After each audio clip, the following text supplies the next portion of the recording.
Fans, welcome to the NXT Halloween Havoc live watch along presented by Game Up Hard Hydration.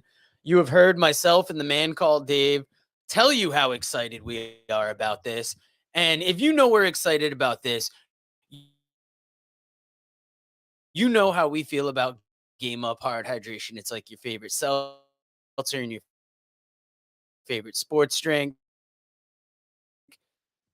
Got together, had a baby, grape, lemon lime, orange, and fruit punch. You like how I had to stop there and think? 110 calories a can, low carb, enjoy it. And here's a commercial that says it way If you better than I haven't just tried did. Game Up, then you are missing out. Imagine your favorite seltzer and your favorite sports drink had a baby, but it's way better than that. Each can is 110 calories, low carb, 4.9 ABV. It's a nice light drink that is not light on flavor. Game Up comes in fruit punch, orange, lemon, lime, and grape. Pick it up at drinkgameup.com or at your nearest liquor store.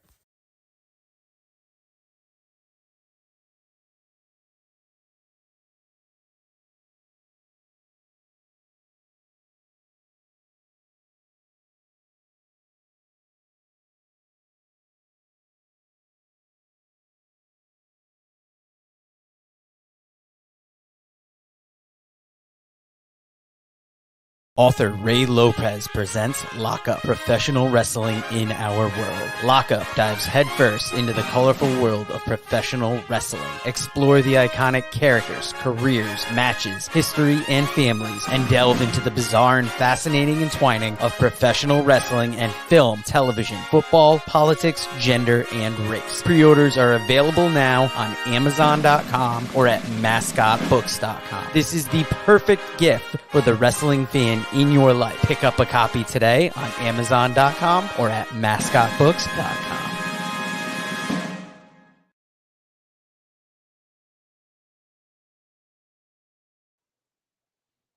All right, that is the commercial for the new book, Lockup. Remember, if you want to get a copy of that, you can go to Amazon and pre-order it, or you can go to @Lucha Lockup on X, message him, find out how to send him the money, and you could get a copy before it comes out. I got my copy in the mail this week, just started reading it. I'm very excited about it.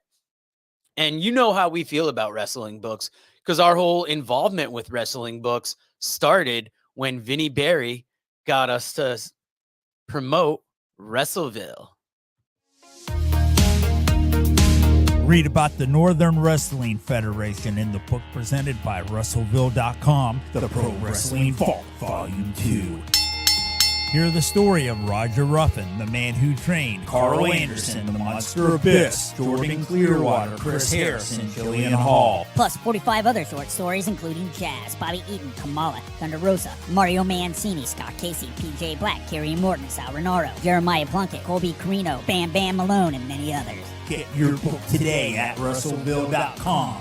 Wrestleville. It's where wrestling lives.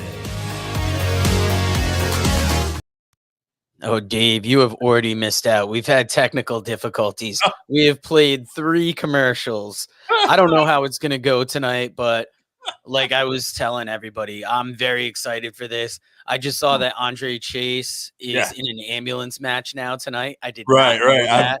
I'm just sharing this real quick. It's funny. I didn't even think I hadn't heard from you today. We were busy again. I was busy, so I thought, oh, is Joe even on yet? And then I'm like, oh, he's live already. Yeah, luckily I got out just in enough time. You know, I made it home maybe 10 minutes ago, had enough time to change into some pajama bottoms. And now we are sitting here waiting for Halloween Havoc. You know, they've got these. Of course, I'm getting attacked by the cat. Ow. Yeah, what up, You've got these NXT pre-shows where it's like Sam Roberts is in a studio. Yeah. And we have like the Busted Open crew out here, Bowie Ray and Dave LaGreca as well. I saw that. That's got to be a dream for LaGreca to be able to be out and be a part of those pre-shows. You know, it's cool when you're able to talk wrestling on your own platform, but then when the WWE invites you in and you're a part of it with them, that's gotta be awesome. Oh, for sure, for sure. I mean, all these guys, Sam Roberts, LaGreca, Peter Rosenberg, I think he's another one that you Yep. see from time to time. You know, New York radio station guy. Yeah, I'm excited. I'm looking at some of these posters in the background here. The ambulance match. I didn't know that was an ambulance match. Devil's Playground. I remember we talked about the other day. That's kind of like a street fight type situation. I don't think the tag match has any special rules, does it? The girls with Julia and Vicor versus Cora Jade and Roxanne. No, and it looks like that women's North American Championship match is going to be a gauntlet match. Yeah. So she's facing all of Fatal Influence.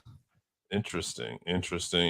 So really, the only straight up match that we know of so far is going to be the women's tag match, which is also a very interesting match because seeing Julia and Stephanie Vicor team up against Roxanne and Cora Jade, and no offense to Cora Jade, but those other three I feel like are really arguably like some of the best well-rounded in-ring female competitors in North America right now. Yeah, now I know we talked about it on the live show, but I want to ask you again here because we had an interesting chat in the TikTok live this morning about who do you have winning this tag match? I picked Cora Jade Black Ops Wrestling. He was in there this morning. What's going on, Black Ops? I had picked Cora Jade and Roxanne, and somebody's like, so you want to bring in these two women and have them lose? And I'm like, I didn't say like I wanted them to lose.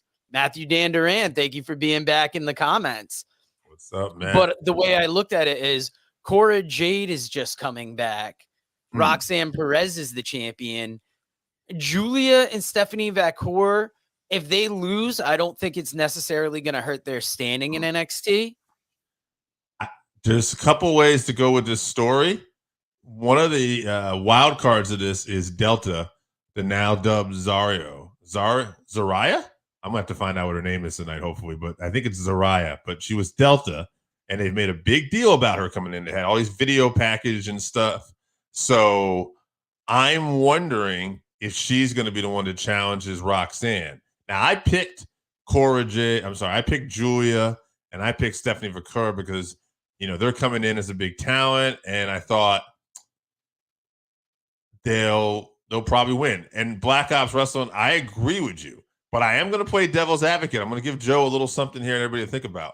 What if the story tonight is going to be Julia and Stephanie Vicor end up having issues? You know, maybe there's a mistake and they start fighting, and that's going to be a match. Vicor and Julia. And then the new girl, Delta, or Zariah, or Zara, whatever her name is actually going to challenge Roxanne. You know, what if there's some chaos? I don't know. But I got to think that I'm kind of leaning with Julia and Stephanie Vicor just because it's their debut tonight on a PLE. Well, not Julia. And popping in early to say hi and let everyone know that Trick will beat Ethan. I agree with that. Do you see Ethan winning, or? I mean, maybe, but I just feel like Trick Williams has got to be the one to get it and solidify his spot. Mm-hmm. So Black Ops giving me something to think about. Maybe I have that reverse. Maybe Jade and Roxanne turn on each other. That's very possible because, you know, this is kind of Cora Jade's big, you know, in-ring return. We see Obafemi here backstage. In the ring here. So is this the first match? Is it tables, ladders, and scares? I like it. I like it if this one kicks it off. It'd be a good one to set the tone. Like we saw last night how Vikingo and Speedball Mike Bailey really set it off for like that wild night. Guys like this. Yeah, triple threat with all the new girls going for that number one spot. You know, a lot of talent in this NXT women's division right now. And we saw last night, too, Jordan Grace dropped her Knockouts championship. So is Jordan Grace possibly going to be, you know, turning up in NXT full-time soon? Even though if Jordan Grace is leaving TNA, I'd like to see her, like the Motor City Machine Guns, show up to actually the main roster. Speedball Mike Bailey. Gotta love him. Yeah, ABJ was in the TikTok live this morning and was very excited about Masha winning that women's championship. That's a great match. That might have been my favorite match last night, honestly. Yeah, I listened to the post recap today and they mentioned it as well. I'm surprised that Jeff Hardy head thing did not get mentioned any on post at least. It looked bad from when we were watching it, but you know. So okay, they're at Hershey, Pennsylvania. Oh, so this is like Hershey Park at nighttime here. All right, interesting. Yeah, looking nice. Julia, Stephanie, Bakur Making their coming to way the in. arena.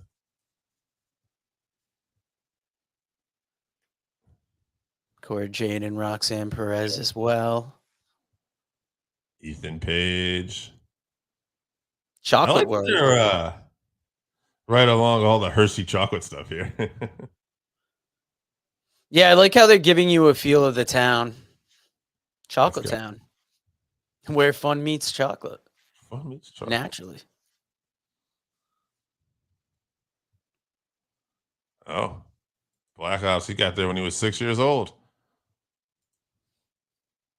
I'll be back after. All right, so Matt will be back after the Broncos game. So Yeah, yesterday we were going up against the World Series. Tonight we are going up against Sunday Night Football. The Broncos are on. I believe the big game of the night is the Niners and Cowboys. interesting.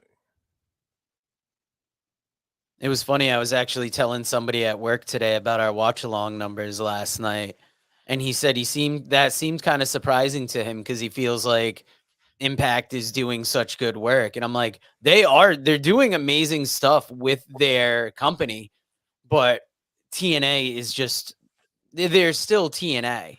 You know, it can only get they're only going to get so many views. And we've noticed that WWE does way better than AEW and TNA is a little less than that. But we haven't had anything as low as yesterday.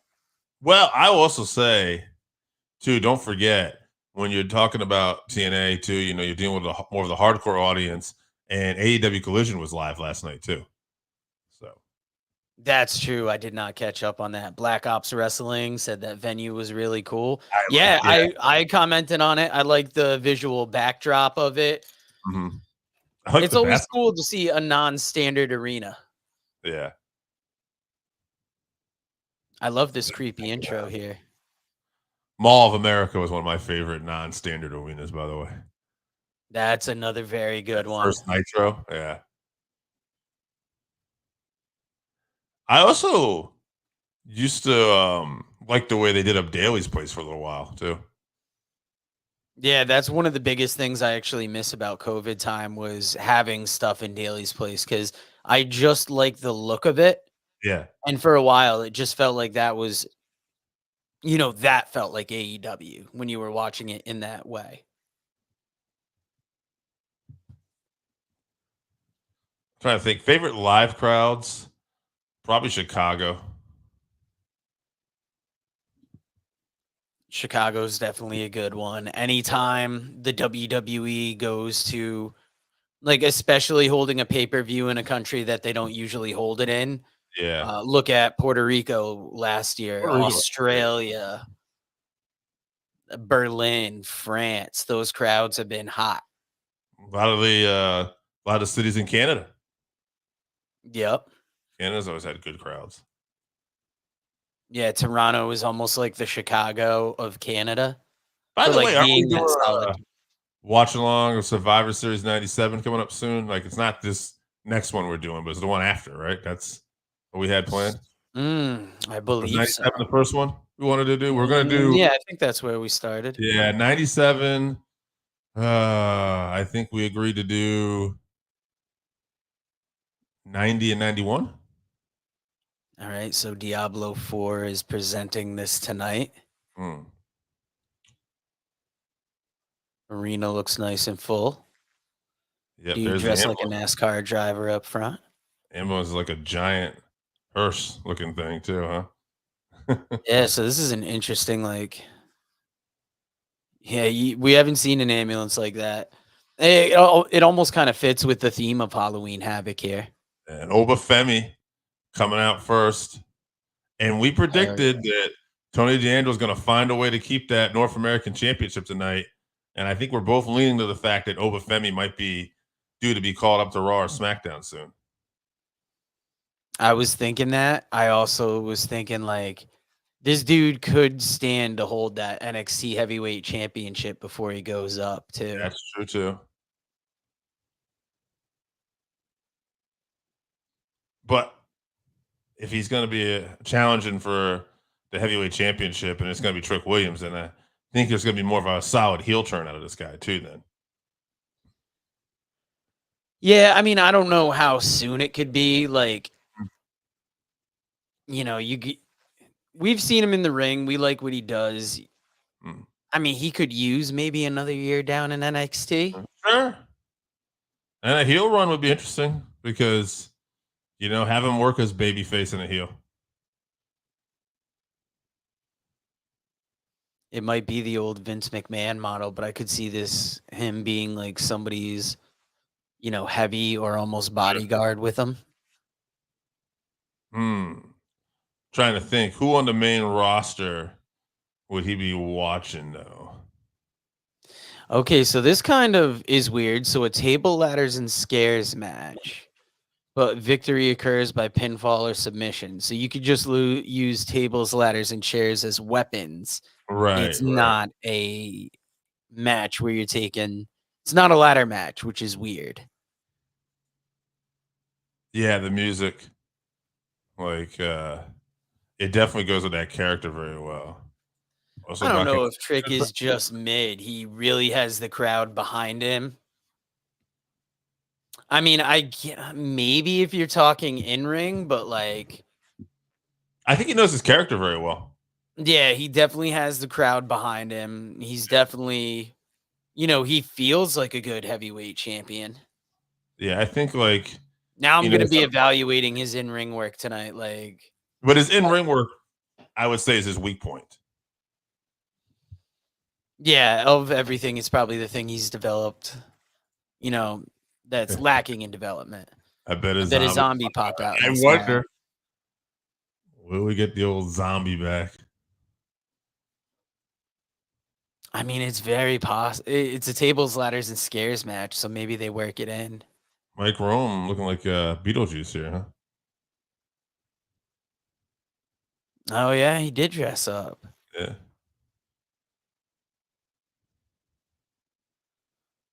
I don't know. Tony D'Angelo feels a little serious coming to the ring here. Yeah. So Black Op's not a big fan of Trick altogether. I'm going to say his mic skill's not there. His ring is mid. So Black Ops, who do you think is farther along in their development, Obafemi or Trick Williams? Interesting. Mike Rome's almost looking like Kip Sabian in the ring. Yeah, it's pretty good. I didn't think about that. You're right. I like how serious these two look right now. Oh, look at that.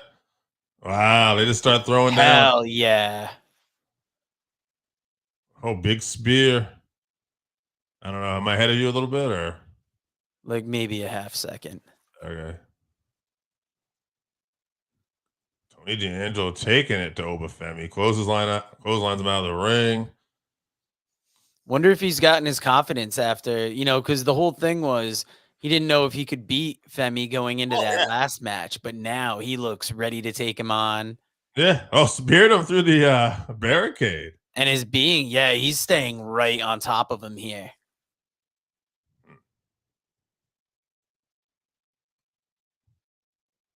I have to say, Tony D'Angelo has come a long way since he first started. I know, like when I first saw him, I really kind of thought he was all gimmick and I didn't much care for it. Same.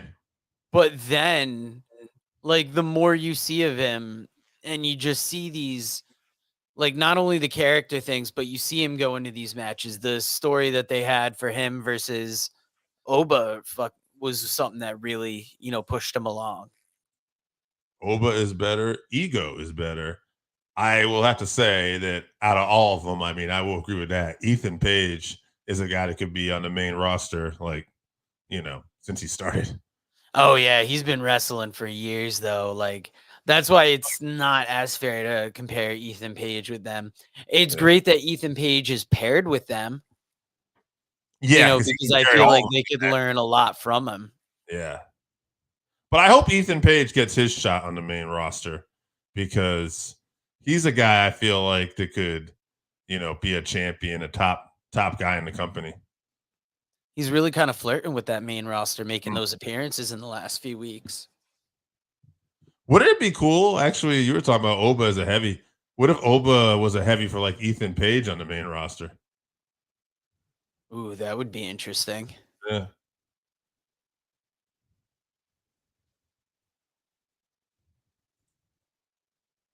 If Ego goes over, they don't believe in Trick. Yeah, I mean, unless they bring Trick up to the main roster early, but I don't know if we can really. I don't know if we could really see that until like at least get a week of TV in after this, yeah, because maybe there's some storyline. Like, Trick might not be good in the ring, but like as far as storytelling and like how he fits into NXT stories, I think he's been great. they did put over on the pre-show that even though Ethan Page is a champ, he's never pinned Trick Williams. So I wonder, if that's a story they're trying to tell us that, you know, Trick has his number, but then tonight Ethan finds a way to win. You never know.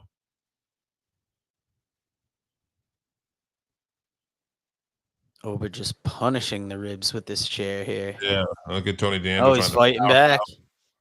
Oh, big stomp.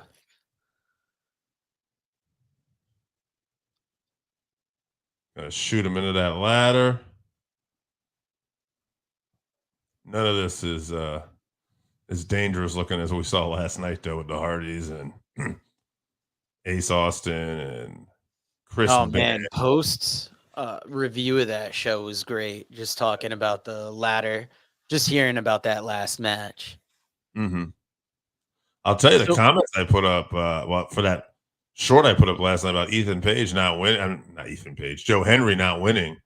Um, People were upset. They wanted to see Joe Henry win, and they thought this would be a real downfall and a bad thing for TNA. and I mean that's really kind of crazy because I can see being disappointed in Joe Hendry not winning, Mm-hmm. but that dude is over as anything. Like look at the response, look at what the response to his loss was. Yeah, And I think especially losing it in a way like that. Will JBL feature into this? Will there be matches down the line? Like Joe Hendry has a reason to get back in there and get a rematch. So that's important. Ego versus Wes would be better than Trick versus Wes. I think we're talking about Wesley. Okay. Um Mm. Ego versus West would be better than I think they would both be interesting matches. Mm. Now, Dave, do you think Halloween Havoc will be better than TNA Bound for Glory last night? We'll have to see. Do I? We'll probably do better numbers on our watch along, but Oh yeah. will it be a better show overall? I don't know. I really enjoyed TNA Bound for Glory last night. I thought all those matches range from good to great. You know, so Yeah, I think the one thing Halloween Havoc has going for it is almost every match has a different gimmick. So right. that makes the show interesting in a way. Not that last night's show didn't, but if you think about it, like you said earlier, there's just kind of one straightforward match being the tag match.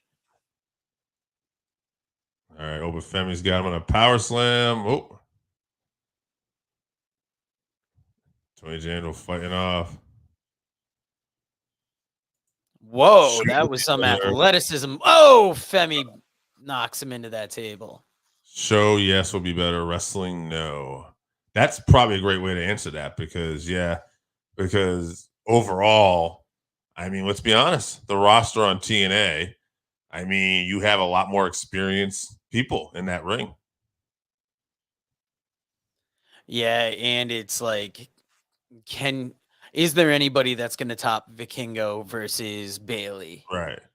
The only people that are super experienced all together. You got Julia, Stephanie Vaquer, and Roxanne, but Cora Jade isn't that experienced either. You know, she's only been in the business for a couple of years and has had some injuries. So, you know, but that match has a lot of talent in it there as far as in ring goes. All right, what is Obafemi going for here? Like a crowbar? Yeah. And Tony D'Angelo's got the chair. Oh, this feels dangerous. That's not the way I'm used to seeing a weapon used in WWE, you know what I mean? Yeah, Usually it'd be like the double-handed, yeah, something like that, shot to the back of the head. yeah. He's being awfully aggressive with that. I'm almost wondering if that's a solid metal crowbar because he is being awfully aggressive the way he's swinging it and using it, huh? Yeah, really, you know, kind of got that cheek and jawline there of Yeah. Tony D'Angelo. Tony trying to get his hand in there, create some separation.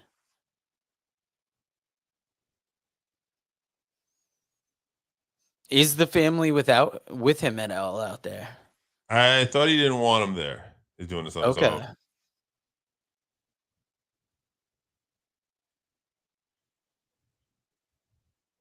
Tony fighting back here. And Obafemi with that big blow in the back of that. So, yeah, interesting. You know, I kind of just realized what you were talking about earlier. The only way to win this match is through submission or pinfall still. And I thought they were going to get around pinning Oba by having Tony climb the top of the ladder. Yeah, I mean, that's what you would have thought. Yeah. It's weird. It's just like another kind of hardcore match. Oba uses 20 weapons for me. This guy is huge. Yeah, I can see that. I guess it makes D'Angelo that much bigger a baby face that this big man doesn't even have to use weapons, but he's using weapons to punish D'Angelo. Mm-hmm. So Like, this D'Angelo feud's comes been back. going since what? About summertime? What's that?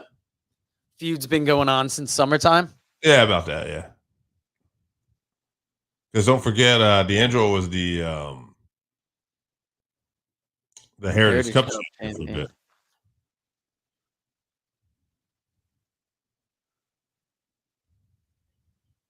Finally fighting his way out of that grip. But once again, that big lariat to the back of the head taking him down. Maybe looking for a power bomb here. Oh, Tony, he fights it. Look at the power of Tony D'Angelo. He's a big, strong hoss too, I guess. Yeah, it's something you wouldn't necessarily think about because a lot of the times when you see this guy, he just feels like it's all gimmick. Mm-hmm.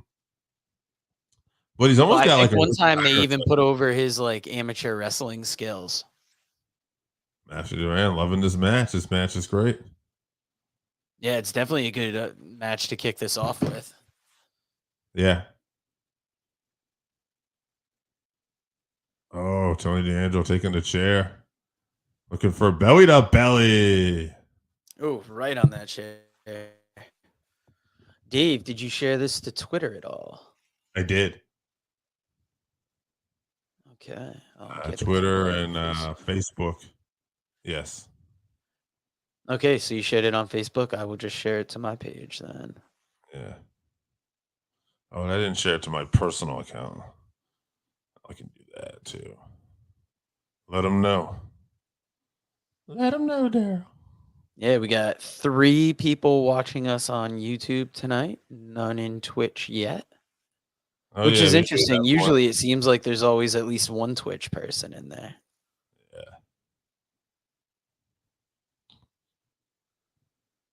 All right. Here we go, guys.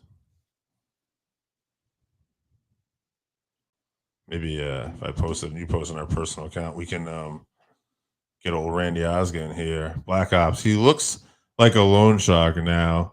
He has finally taken on that boss role. Yeah. I can see that. Ooh, Oba just dumping Tony D'Angelo hard. Tony grabbing that knee.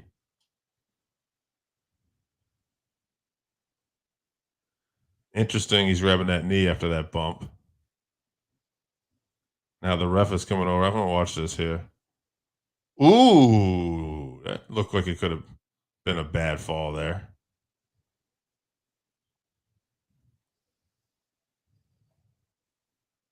Interesting. I hope Tony didn't really hurt his knee. I mean, Oba's coming around looking for more weapons. Oh, zip ties. Didn't we have zip ties in the first match last night? Yes, we did. I thought so. That was with Josh Alexander and Steve Macklin, right? Yeah. Okay, Yeah, zip tying him to the corner here. You got to feel like this is going to bring out somebody for the help. Right. Yeah, you got to think the family might be coming down now. Oh, and they're getting beat up here. But it's almost Rizzo, like we know wrestling. Rizzo's trying to get him out of the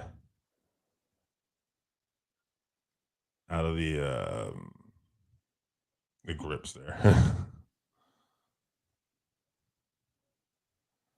How many big guys use zip ties?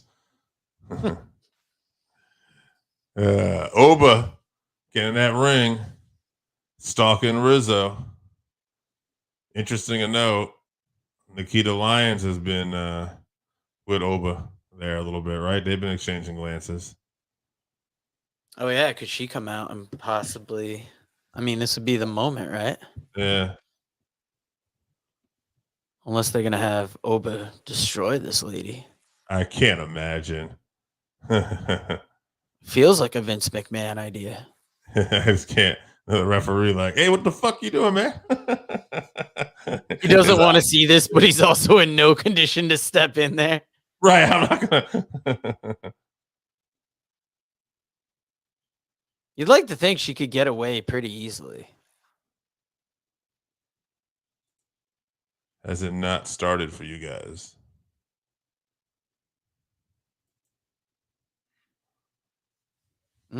I have no idea what that means. Yeah, I mean we're watching the show. Yeah. Oh, yeah. Halloween Havoc's going. Oh, Oh, wow. wow. Speared him through the ladder. Pretty good bump for the big guy to take that, huh?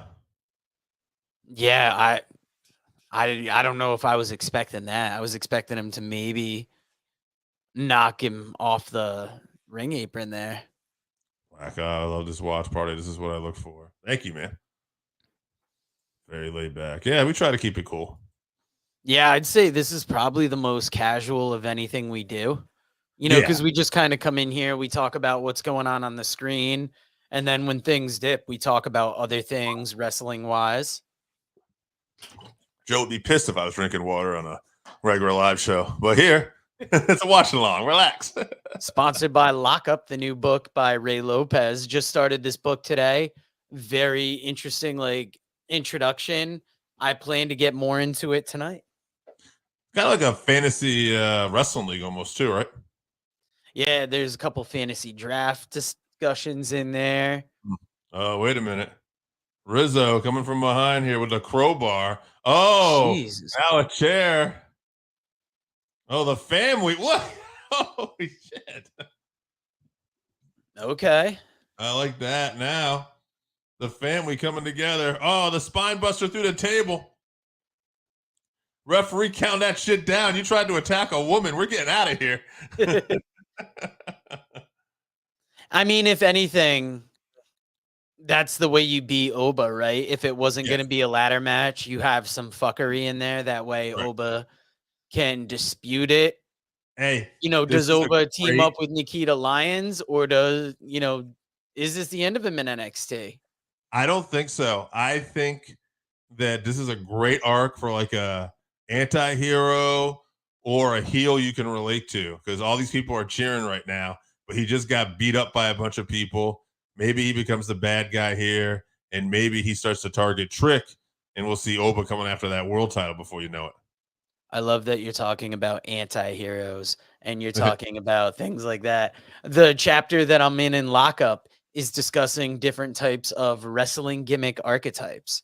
And if you want to find out about gimmick archetypes, Maybe maybe we're a little behind here. Interesting. Well, we just Yeah, I found out mean, Tony D'Angelo won on our side, so yeah, 100%. And I'm going to run this lockup commercial real quick. Author Ray Lopez presents Lockup, professional wrestling in our world. Lockup dives headfirst into the colorful world of professional wrestling. Explore the iconic characters, careers, matches, history, and families, and delve into the bizarre and fascinating entwining of professional wrestling and film, television, football, politics, gender, and race. Pre-orders are available now on Amazon.com or at mascotbooks.com. This is the perfect gift for the wrestling fan in your life. Pick up a copy today on Amazon.com or at mascotbooks.com. So that's a great match. Has me wondering what's coming up next for that North American Championship. random questions for our guys out in the comments. Anybody eating any good snacks right now? I had some tacos and ice cream before this. I'm a foodie. Talk to me. Any good, maybe wings with your wrestling or? Oh man, did you make homemade tacos or did you get them somewhere? Nah, I made them homemade, and then I went out and I bought some like Reese's peanut butter ice cream cookies. Oh wow. Enjoyed my night. I fucking went out today too. I took my I've girl. got what's left of some Taco Bell. I got some nachos in here. I'm gonna have it later. I took my girl and her family out today too for pizza today too. So I've been a real fat ass all day. So, oh man. Oh, that's interesting. Yeah, see him and CM Punk fight each other. That'd be pretty cool. That would be cool. I'm loving these NBA championships here.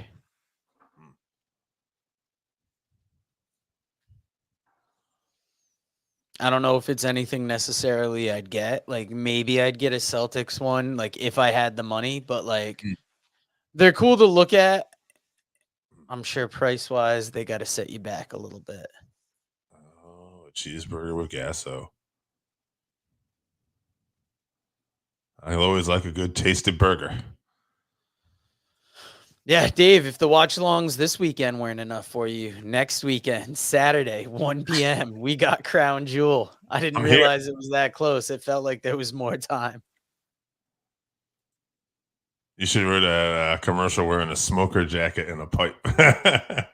Maybe we'll talk to Ray Lopez. Maybe we'll add some production value to this going forward. I'm very excited about that book. Now it's, now that I'm caught up with everything, I posted all the videos I need to.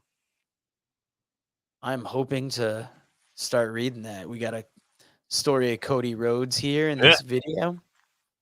Yeah, it's interesting. Cody, this is the documentary they did about where Cody left and then came back and his journey. And Dave, who knows? Maybe we could talk an author friend of ours into making an appearance and possibly talking about his new book. We'll see. Knows? An idea I was kicking around. I was trying to think of something to make Crown Jewel. That author friend. I don't know. For Crown Jewel? I'll put it out to Ray Lopez, see what he's saying. See if Ray wants to do it. Is that the author you're thinking of? Yeah, we're not getting Jake. Come on. It's 1 o'clock on a Saturday. I was thinking about a guy I know who's got a book in development. Oh. Former associate. Oh, man, if only I had known, I would have been there for it. I'm going to try to get him for Survivor Series, though. I think he'll do it. That's not bad. Yeah, the year, anniversary. Yeah. I'm not upset about that. I'm still disappointed about the Grace match, though. And shout out to Black Ops giving me the shout out on that read. That did not go easy. That was probably take 3 or 4. And, had to write it out, had to practice it. But that's one of the things whenever we have an author come through that, chooses to promote their book through us, I like to try and do something like that, put together a commercial for them so that not only can we promote them, but they can take that commercial and promote themselves down the line.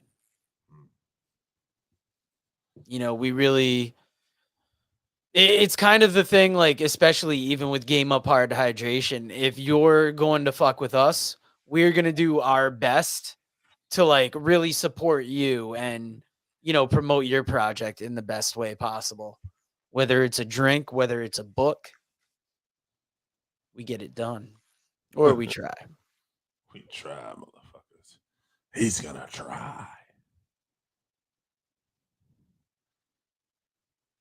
We got a video for TikTok today too.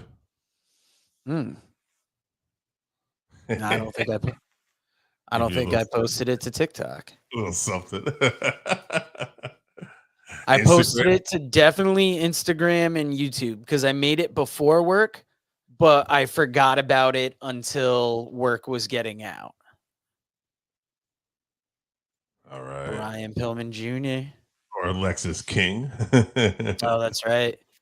I don't know what this shirt is of his, but I love it. Looks like an old school metal shirt. Does look like an old school metal shirt. He's got the craziest mustache beard combination in the biz, huh? It's really helping him stand out, right? Mm. I mean, Thank you for all the kind comments too for Black Ops Wrestling. yeah, thank you very much. Another content creator. They know how hard it is. Another person we met on the TikTok wrestling community. Yeah. We had a girl in a tub shout us out the other day. Yeah. You know how there's a much guy- you usually got to pay for those type of shout outs? There's a guy in your your DMs right now looking for you called Stagga. Yeah. So, Stagga. Yeah. I've been thinking about what to tell him. Oh, William Regal. Okay. Hold on a second here. Yeah, I might have to turn this up a little bit. Yeah. The apple doesn't fall far from the tree, especially with second-generation wrestlers. I appreciate that you're trying to be your own man. So I'll be your corner. Oh. I can't thank you enough. So Interesting. that is very interesting. Regal's going to corner Alexis King against his son. You don't know how fucking mad I am now that I said I'd stay after work. Oh, interesting. And that'll be the Heritage Cup. Yeah. I bet Alexis outlines that picture before he colors. I bet he does. William Regal and Lexus King's corner, like, is that the best thing that's happened yet? Yeah, but against Charlie Dempsey too. That's what makes it interesting. Yeah, right. All right, now we got the women's tag match coming up here. I'm ready for this. Cora Jade. Oh, slapping girls. Get the hell out of my face. Oh, Dave, Matthew Dan Duran was talking about you this morning. He enjoyed the watch along. He thought you were funny. Hey, yeah, hey, thank you. Told him that's what we do. That's what I try. Yeah. Usually the funny comes a little bit later, and I'm starting to feel a little tired. Oh, yeah. Like, definitely by the end of that show, like, when that signal broke up, I was like, ooh. Yeah. You got us in the deep waters here. Tonight, I'm still coming off that, like, being at work vibe. So, like, I still have that energy. It hasn't died down yet. Plus, I got a Mountain Dew at Taco Bell, so. Oh, jazzing up. I didn't even tell you I had a couple sodas, too, before I came on. I had all kinds of Shit. figured out. I didn't know you were playing with gasoline tonight. Mhm. I didn't even stop to take a shit before this, so you know how dangerous that's going to be. I'll be covering some stuff here at some point.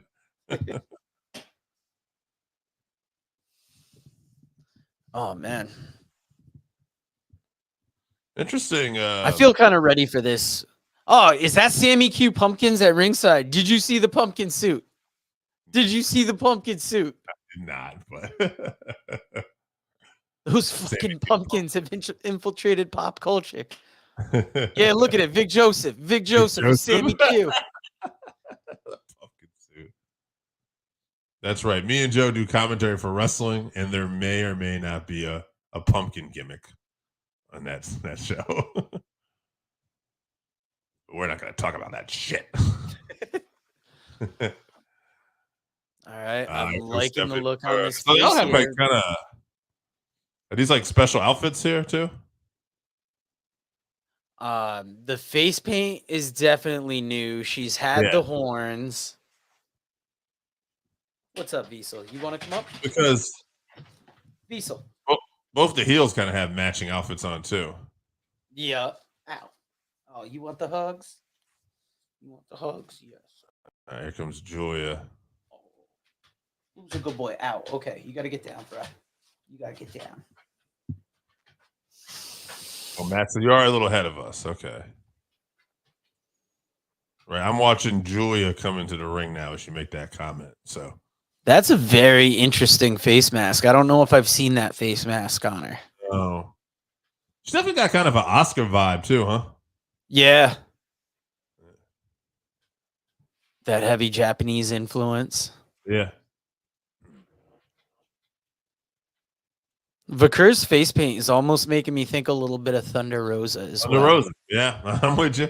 I didn't want to say it, but you're right. It is a little Thunder Rosa. I mean, obviously, it's just that Mexican-inspired face paint. Is Roxanne? Yeah, you Jingles getting back comfortable, now? buddy? I don't know, but they do have like similar outfits on tonight. You know, how cool! I mean, honestly, like I'd like to see Julia and Vakur like actually go legit after like Jade Cargill and Bianca Belair and see some matches with them. Now that the women's tag champs are being defended on all the brands a little more. That would be great because we were saying this morning that this NXT women's division is so stacked. And when you're looking at this is just two put together tag teams. You've got the Fatal Influence or whatever that team is. You could do a couple more women's tag teams and really like flesh out that division. These guys are a few minutes ahead of us. I'm gonna see if I can get in and out just out of curiosity. Roxanne is gonna drop the belt to one of these women. Yeah, I would have to say. Definitely. I would think. You never know if Jordan Grace is coming back if she does go to NXT. But again, I like to think if we see Jordan Grace again, we're gonna see her on the main roster. All right. So Stephanie Vakur and Julia are doing some tagging in and out. Julia just came off the top Waxing. rope from what I saw, really wrenching that arm of Roxanne. Yeah, because that's where I'm at then. I don't know. Well, So, guys, we might be a little bit behind, but we are going to keep the action rolling here. We've had technical difficulties before. We'll have them again. We might be behind at times, but we are in your hearts. I know. I was trying to think of a way to end that too. Yeah, let's do. We're so far ahead of our time that we're a little bit behind. Yeah, that works, right? Yeah. It doesn't fucking matter. We're handling wrestling business here. You had your head so far up Hogan's ass, you could tell me what he had for breakfast. A little shout out to Sean Waltman, X-Pac, 1998. Turns out it's Mr. T cereal.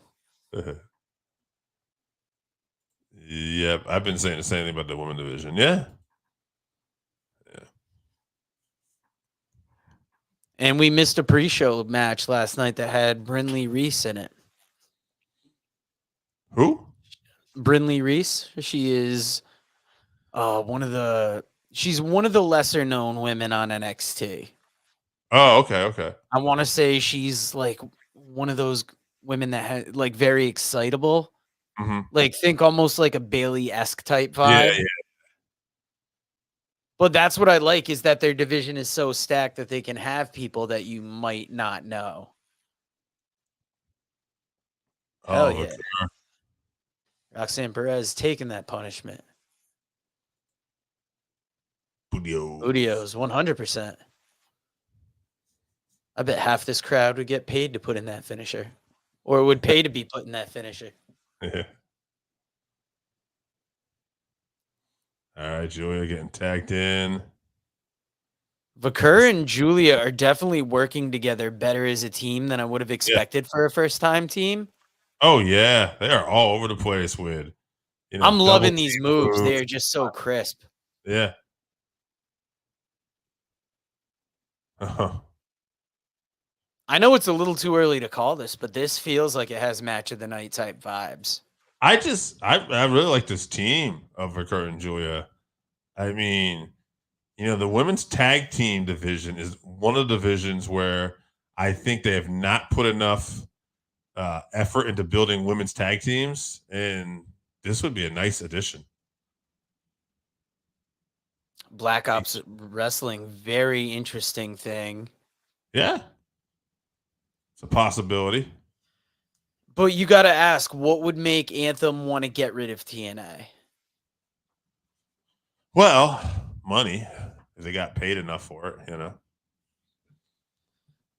What's TKO looking to accomplish by buying TNA, I guess, too? I mean, you could keep the relationship going, but maybe if they got a steal for it, I don't know if TNA is a moneymaker for Anthem. Yeah, because it is like TV programming, Right. and it is not Canadian centric, but they have a decent amount of talent. But see, the whole reason I ask is, we just finished up the Vince McMahon documentary, and Turner held on to WCW until it was losing too much money and just creatively failing. And then it made sense to offload them. At the moment, TNA has really built up their stock over the last couple of years. And even though they're not on top of the game, they're doing better than they have. So I can't see them being necessarily a money losing venture yet. Yeah, Lots I of don't money, I know can't if fault it's you there. part of their company anyway. But I mean, if TKO is interested in buying it, that's an interesting thought. The library being on Netflix. So that's where TKO could say, hey, we could buy you out and you would get that library. Now you're talking all those Kurt Angle, Samoa Joe matches, all that stuff. But once again, Anthem has it right now, and it's like, I don't know how much they're doing with it. Obviously, you got the TNA Plus app. I don't know if you've been paying attention to social media, but TNA has been running a lot of end of the year deals for their TNA Plus service. Like, I think you can get it for the rest of the year for like $35, and then it's like $210 annually. So, I mean, I'm not saying that TKO down the line won't pick it up at some point. I'm just saying right now, I don't necessarily see it because, TNA just seems to be doing too good. I don't know. I mean, But I creatively, mean, as I say that, what is it? Endeavor just brought the Professional Bull Riders they did. League. Yeah. So maybe that's a thing. TKO is just kind of scooping up stuff too. True. NXT 2300, November 6th Yeah. at the ECW Arena. I will Day not after be the staying election, after work that night. Wednesday night. I'll be watching that live. I won't even be on vacation, so I'll be able to catch it live that week. Mm. Oh, yeah, we're going to have to talk vacation schedules, Dave. I'm about a week away from one. Oh, really? Yeah, I'm leaving November 8th, and I'm coming back mid the next week. Don't worry, I'll catch you up about it later. Commentary.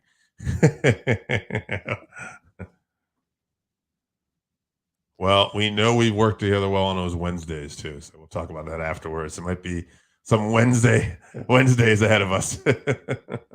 Well, yeah, we definitely got this week. Luckily, this week's show is already in. So if you want to know what the Working Fans podcast is talking about this Friday, top 5 Bryan Danielson matches. Top 5 Bryan Danielson matches. Who's better, Bryan Danielson or Bret Hart in the ring? That's true too. He goes by PBR. As choppy as that episode was recording that day, Dave, it turned into not a bad episode. It's short. It's like 15 minutes. 2.5 billion too. Oof. But I did cut out a lot of the bullshit.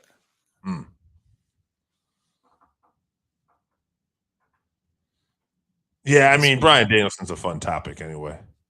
Oh yeah. So it's his Sunday. Me and you will be meeting again Wednesday too. Oh yeah. So to finish that final McMahon episode and McMahon, and then Brian review Danielson. those 3 Brian Danielson matches. All right. So that'll be for this week. And then we're probably gonna have commentary. Oh yeah, we'll have that this week. All right, Julia fighting to get to her corner, and Yes. As we go over our schedules, yeah. Roxanne, nobody in her is that Cora Jade? Is that Roxanne? No, that's Roxanne. That's Roxanne. McCurr off the ropes with a cross body. She had so much Roxanne momentum. almost rolls through there. Yeah. Shoulder breaker there. Ooh. Little foot to the face, little soul food. That ref almost caught it there. Getting headbutted into the corner. Thank you to everybody big- watching. Please hit that like button, hit that share button. Let's Yeah. get some more people in here for the Halloween Havoc live watch along. Oh, overcur. No sound. Ooh, dragon screw leg Ooh. whip out of that corner. That was a vicious looking dragon leg sweep. Kicking out at 2. Very surprising. She did maybe she took a backdrop. I can't remember. But Bully Ray said he hadn't seen one like tooken so well since Pat Tanaka. Okay. I thought that was interesting. So Pat Tanaka can take a backdrop but not find his phone charger. By the way, I saw Pat Tanaka recently show up on social media because people found out that he used to use Bill Goldberg's music. Oh, wow. Yeah, he came out to it originally on Nitro. So he's the original Patriot to Kurt Angle there. Yeah. Ooh, that coffin drop. Oh, yeah. We've seen Darby Allin do it so often that now watching Darby do it, it almost looks effortless because she definitely looked worried trying to do that. Yeah, yeah. That was the exact opposite of a trust fall. That was like a hope fall. I mean, you're taking a bump, going backwards off the ropes there with your hands. So, yeah. But Darby's a special kind of human being the way he doesn't give a shit.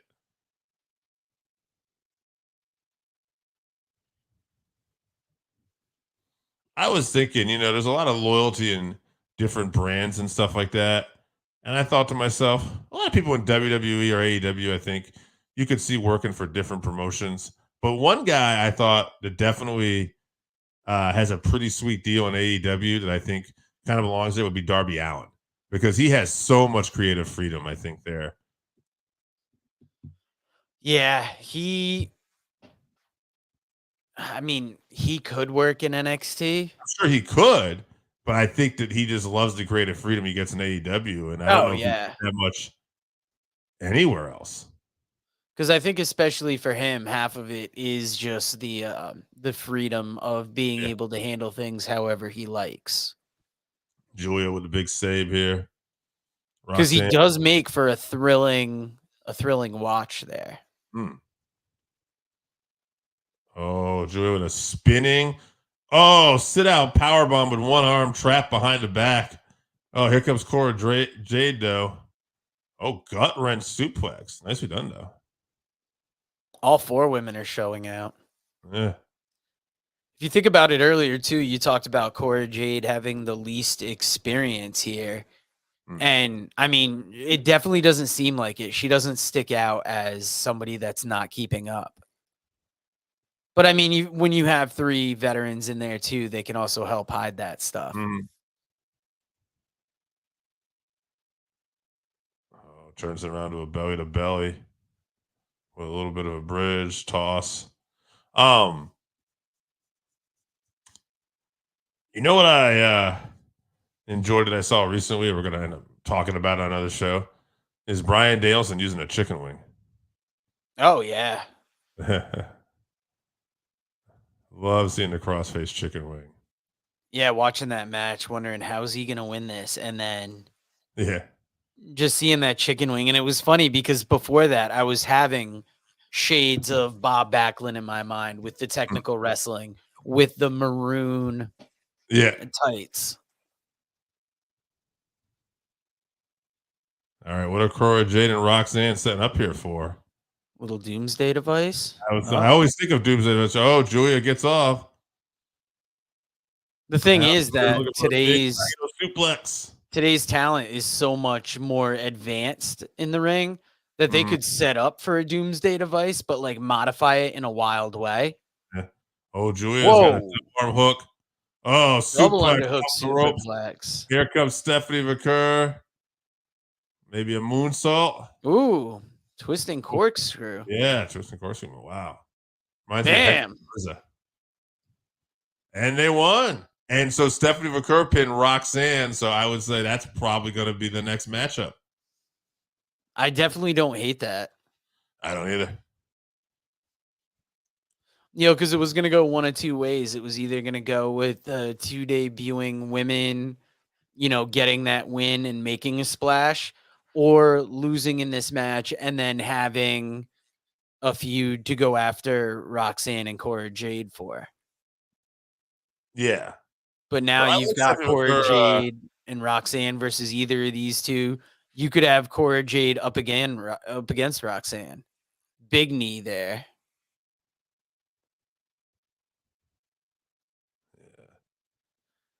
Oh, I'm trying to take pictures to maybe do a short here. But Hell yeah. that definitely would have been a perverted picture if I wasn't trying. But and she went for He's that got a move. good ass shot. Camera. That's going in the oh. Oh, wait a minute. Oh, we're Oh, just here we cutting the go. commercial. Are we? Or is this Delta? Oh, this is Delta. This is she's gonna be called Zariah, I believe. Keep an eye on the Titan chart. I'm gonna take a listen here. Oh, here she is up here.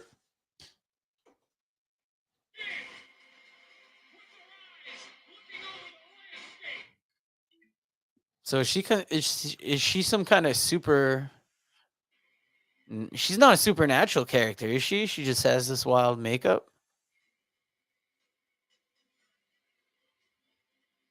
Well, Dave, I tell you what. While everybody decides whether she's supernatural or not, I will play a commercial for our favorite sports drink / seltzer. Do what you got to do, brother. If you haven't tried Game Up, then you are missing out. Imagine your favorite seltzer and your favorite sports drink had a baby, but it's way better than that. Each can is 110 calories, low carb, 4.9 ABV. It's a nice light drink that is not light on flavor. Game Up comes in fruit punch, orange, lemon, lime, and grape. Pick it up at drinkgameup.com or at your nearest liquor store. Dave, you should have heard me butcher that commercial when I did it solo before you got on here. Oh, it was great. Oh man. For anybody wondering, this Fiend pack runs $9.99 on the PlayStation Store. I thought it was included with my season pass. I was wrong. Trying to get a good picture here from earlier. A good appropriate picture, guys. Hell yeah, get it all in there. I really I did like that team though with Stephanie and Julia. Yeah, it felt very fresh. Felt very, I don't know, it felt purposeful, not like a team that was, put together and shouldn't. Oh, okay. This is interesting. Well, let me catch up here. I gotta go back. Oh, no. I'm watching Boogeyman's head here. Yeah, that's what I'm You got. Oh, I feel an eyeball. Oh, I feel an eyeball. Is that worms? Oh, he got worms. Feel his head. It's moving. It's moving. That's a nose. Marty Wright, what are you doing there? Leave them women alone. Pervert.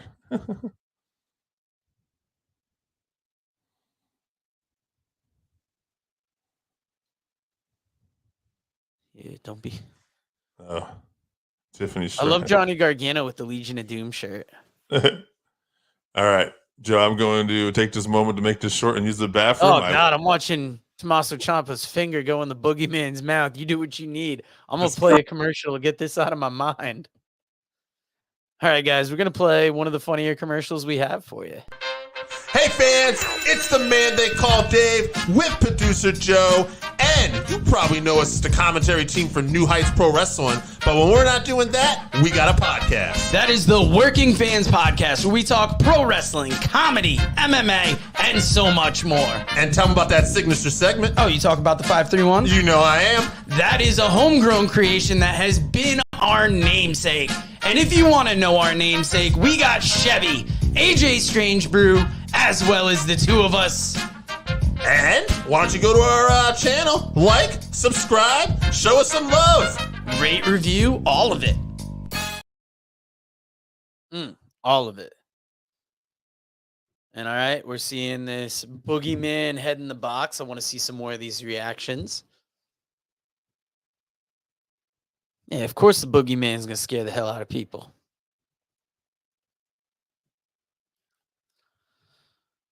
I wonder if this is a lead-in for scare tactics.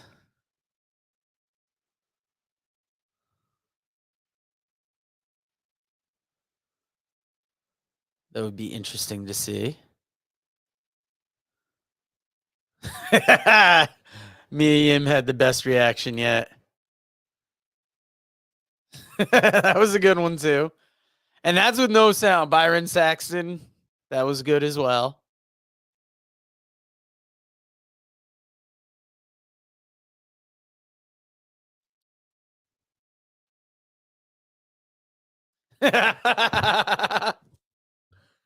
Almost the anger of Ciampa. This might be one of my favorite segments. I love that the boogeyman can continue his career for something like this.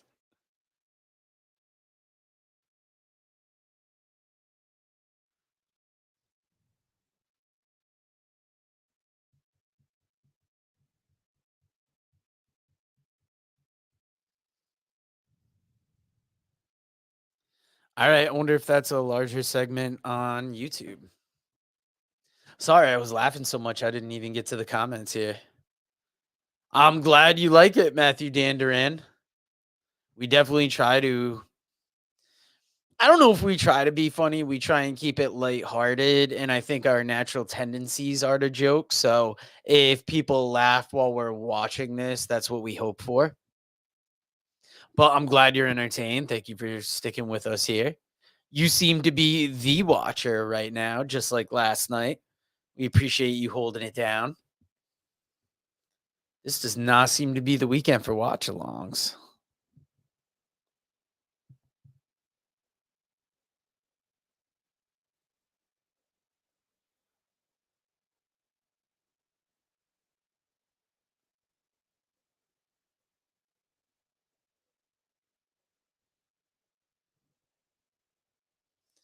Javon Evans talking to Cedric Alexander. I got the sound down, so I cannot hear what is being said.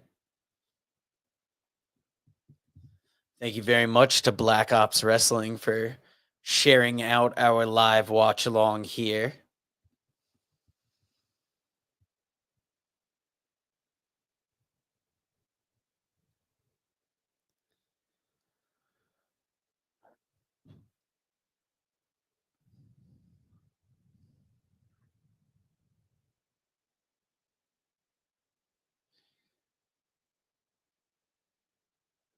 Okay, so Javon Evans and Cedric Alexander will be going for those tag titles this week on NXT. It's a good team to go up against Nathan Frazier and Axiom. See Thor in the background here. Thor, say hi to the people. Come on. All right, she's keeping her back to the camera. We're back to Dave LaGreca and Bubba Ray Dudley out in the crowd. The Busted Open Radio crew.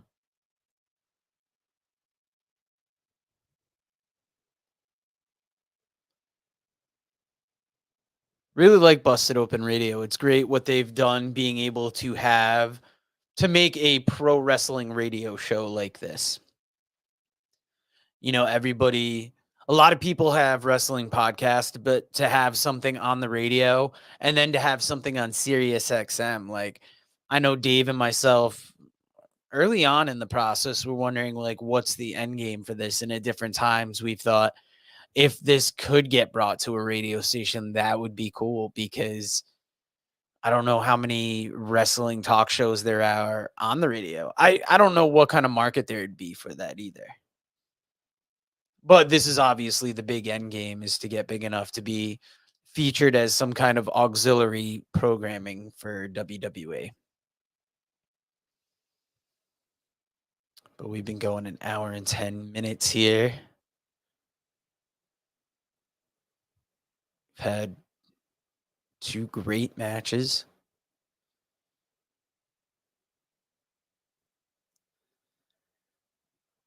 What do we have? Okay, so it looks like the ambulance match is going to be next. Let us know in the comments who you got winning. Will it be Duke Hudson? Will it be Andre Chase?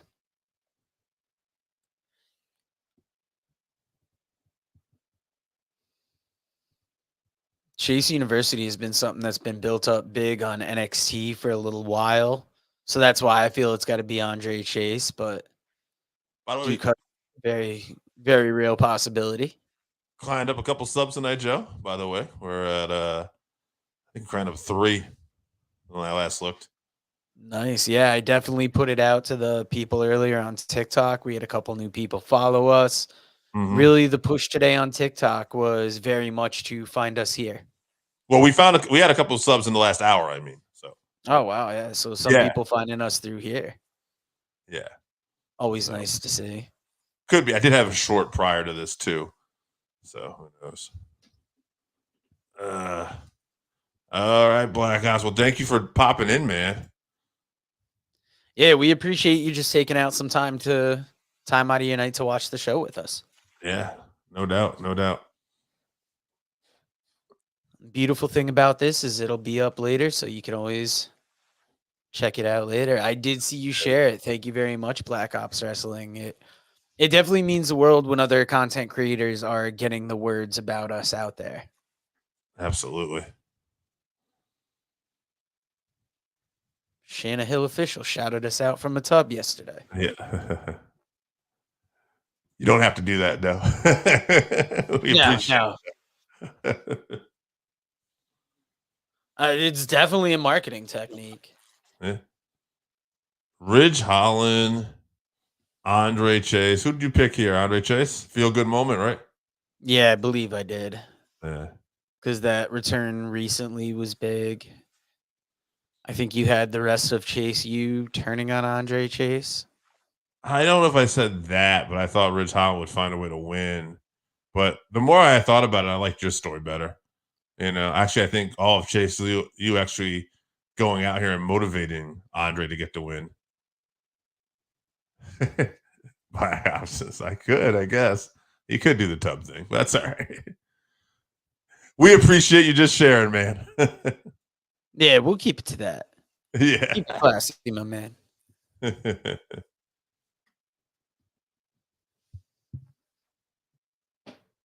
What was Andre's Chase deal before NXT? Was he an independent wrestler? Yeah, he was Harlem Bravado. He wrestled in Evolve. Okay. Might have did some time in ROH. Interesting. One part of the Bravado brothers. He just plays his gimmick so well, and he's just dressed up in such a way. It's just hard to see him as anything else. That's why I was curious. Yeah, he definitely like made this role. Yeah. He put everything into it. I love it. And I mean, that's where some of the best characters come from.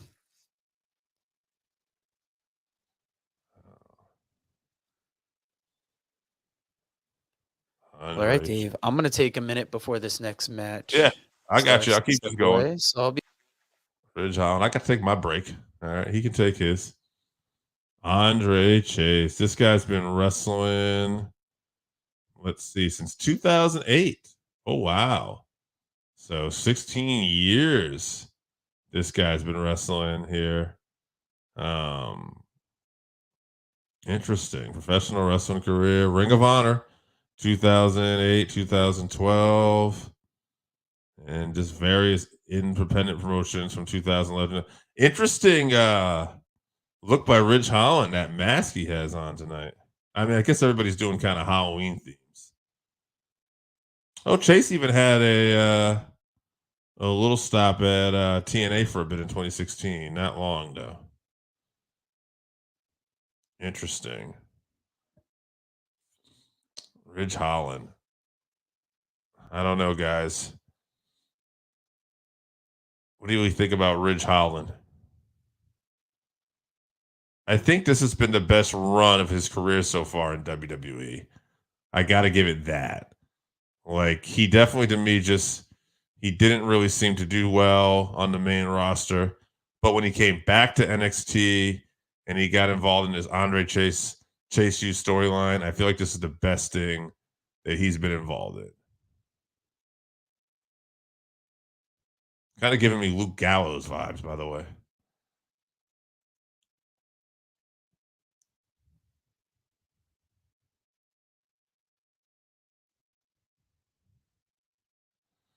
All right, here comes Andre Chase.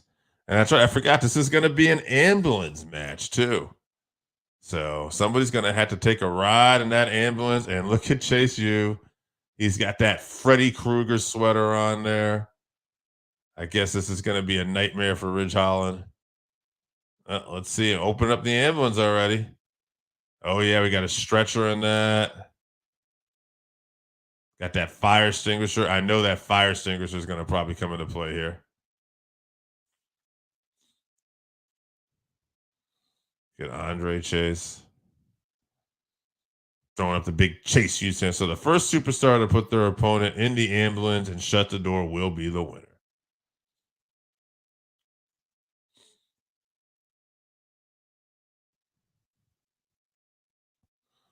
I gotta say, these shows at Halloween always look like a fun time. Seeing people dressed up and stuff. I think I see a Mankind Mick Foley costume out there.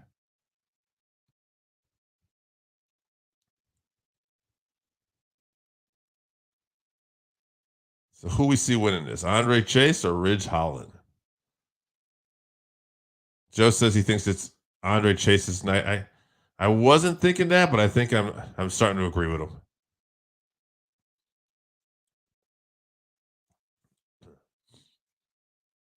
All right.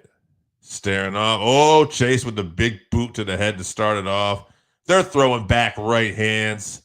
Here we go. Chase getting the better of him, but he just gets shoved down his ass. Ridge throws a clothesline. Chase ducks. Big boot to Ridge Holland's face. And look at Andre Chase with a clothesline. Over the top rope goes Holland. And Chase is fired up here. Maybe a toe place, but oh, no. Oh, ducks Ridge. Big kick to the face. Going off. Oh, somersault onto the floor. And Andre Chase is firing up this crowd. And Ridge Holland is the worst for wear right now. Oh, Ridge Holland with a big old headbutt, though. Going to fire back. Rams his face into the apron on the outside. Grabs him by the throat and just throws him over the barricade to the fans. And Ridge Holland is now, oh, look at this. Chase is coming back, though. Clothesline, or Fez press, excuse me, off the barricade, and he's firing down right hands. Ridge Holland looking to get away from Andre Chase. Here's the thing, though, as they battle back in the outside here, we're going to get closer to that ambulance. So now we can kind of build a little momentum here and try to get something in the ambulance. And look, Andre Chase is trying to put Ridge right in that ambulance. Ridge blocking it, fires off in the midsection of Andre Chase. And now Ridge going to be in control. He picks up Andre Chase, puts him on his shoulder, and rams him head first into the ambulance. Oh, we got to bring out the stretcher here too now. Ridge Holland taking this stretcher out of here. very slowly. Guess he waited for that thing to lower there. Oh, what is Ridge Holland doing here now? You don't technically have to put him on the stretcher. Okay. Oh, shoves. So there we go. Shoves Andre Chase in there. And no, Andre Chase gets his feet up, or he's trying. Oh, there's a boot to Ridge Holland's face. And another one. All right. He kicks Ridge out. And Andre Chase trying to gain some momentum here. Andre Chase has got that fire extinguisher right in Ridge Holland's face. Ridge eats some fire extinguisher. And look at Andre Chase go. Andre Chase building up that offense here, brother. Got that big fire extinguisher to the head. Ridge Holland is down. He's worse for rare. And here we go. Oh, into the stretcher. Andre Chase is lighting up Ridge Holland right now. Andre Chase well in control. Oh, Holland, belly to belly overhead suplex onto the floor. And Andre Chase, woo, you're going to be feeling that one. Oh, good night. Ridge Holland in control now. Ridge Holland's got that stretcher. Looks like he's aiming for Chase. And boom, right into Andre Chase. Ridge Holland has got control. Joe, it was a belly-to-belly bridge throw suplex onto the cement floor. That was a heck of a run off the apron on the stretcher there. Run off of the stretcher with a clothesline. Andre Chase fires back. Freddy Krueger inspired gear here. Oh, yeah. I wish you were here for Ridge Holland's entrance. I could not figure out what his mask was, but nonetheless, I knew Freddy Krueger. Oh, and there's a snake eyes into the stretcher. Oh, Dave, explanation last night of Joe Hendry's entrance, and I kind of thought a little bit about it. Eminem, but I don't. Yeah. What is it for a video? Yeah, I guess it linked to a video because I remember during the time, I think it was like right around when he was with producing Slaughterhouse's album, he had like a bit of a Jason gimmick. Okay. I wouldn't have put it together had I not heard Post today talk about it, or if we had the sound up last morning because I saw TNA posted that video and Eminem was tagged in it, so that's why I was like, "Oh, okay." Oh, Ridge Holland using that big, almost jackhammer like maneuver. Easily handling Andre Chase there. Yeah, Ridge Holland's a powerhouse, no doubt. No doubt. He's got the strength. Former rugby player, if I'm not mistaken. Yeah, he was a rugby player. Looks like he's going to get some kendo sticks out here. Trying to light up Andre Chase. Thank goodness he's got that Freddy Krueger Christmas sweater on. You ever see Freddy versus Jason? Oh, yeah, it's been a minute. Yeah. Kelly Rowland in that. Actually, I want to say I watched that a couple of years ago for the horror business that we did in October. Yeah. Might have to go back and watch that this year. Chair to the back. Ridge Holland in control. He's got the power. Andre Chase, though, throwing those shots to the midsection. Yeah, he is.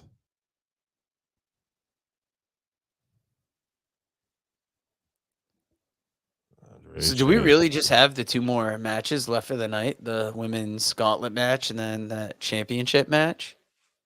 Yeah. I don't know what else would be next. Yeah, it's got to be that.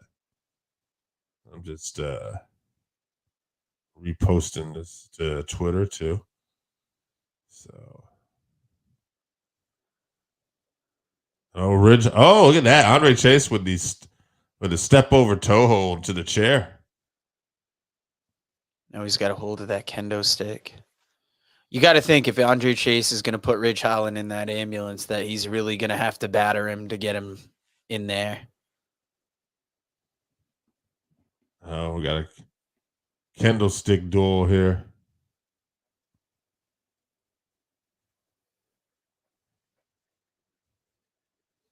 Oh, yeah, Russian leg sweep with the cane, a la the Sandman, huh? Yeah, I wonder. Speaking of the Sandman, do you think we see any ECW originals when they go to the 2300 arena? Oh yeah, I'm thinking Bully Ray will be there. Given we saw him tonight, maybe RVD. Ooh, I could definitely see that. I think RVD has some kind of crazy Legends contract where he's actually allowed to do AEW stuff too, depending. Oh, wow. I know. I'm not positive, but I saw something written about that. I find it so mind blowing because it's just like I've never seen anything like that. So, by the way, Black Ops Wrestling did mention us on Facebook too. Yeah, I saw they shared that earlier. They're really good about sharing that out. That's why I love meeting up with content creators on TikTok. They seem to be really supportive and really help get the word out there.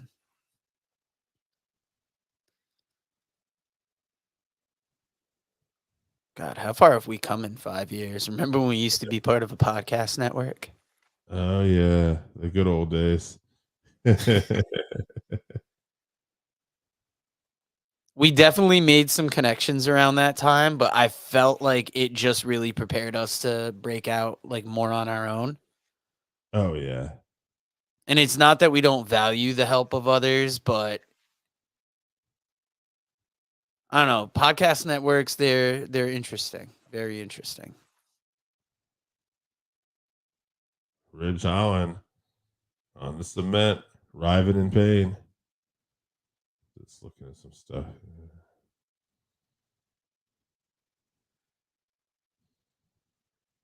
Trying to get that gurney over there. Oh yeah, you got to unlock those wheels.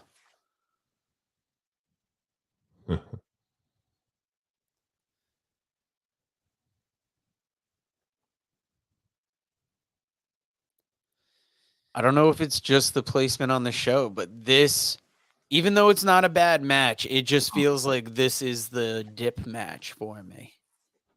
Yeah, maybe it is the placement on the show. And I mean, we had the top women wrestling in the world. We had Oba and Tony D'Angelo so far. We know we got the world title match coming up. So I mean, this is probably the match where, you know, you could take it off. But I mean, some of the action's been pretty good. And I mean, storyline wise, it fits in with one of the bigger stories of the past year. Matthew Dan Duran saying he'd rather watch WWE than the football game. Oh, well. Is it that boring a game tonight? Or is the action just that hot here? Maybe a little bit of both. I have to say I was surprised. I looked up Andre Chase's career after you left. He's been wrestling since 2008. Wow. So 16 years. Ooh, big DDT on the table. Anytime those tables don't break, that's always when you got to worry, like, how did that feel? Andre Chase with a big smile on his face.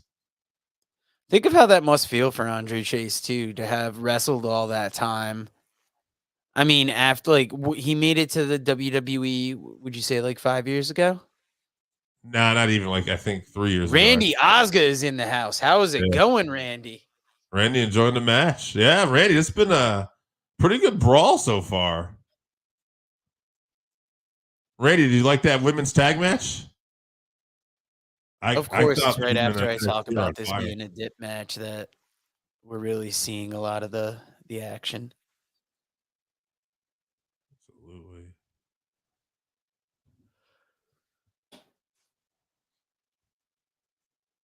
Oh, he lost him on that stretcher. So they got to get each other in the ambulance to win this match. I wonder if it's they have to be on the stretcher and then you could just kind of slide them in there. Oh, it was good, Randy. The Stephanie McCurr ended up pinning Roxanne in the tag match, and then Delta, now known as Zariah, showed up at the end and just stared everybody down. But it was a good tag match.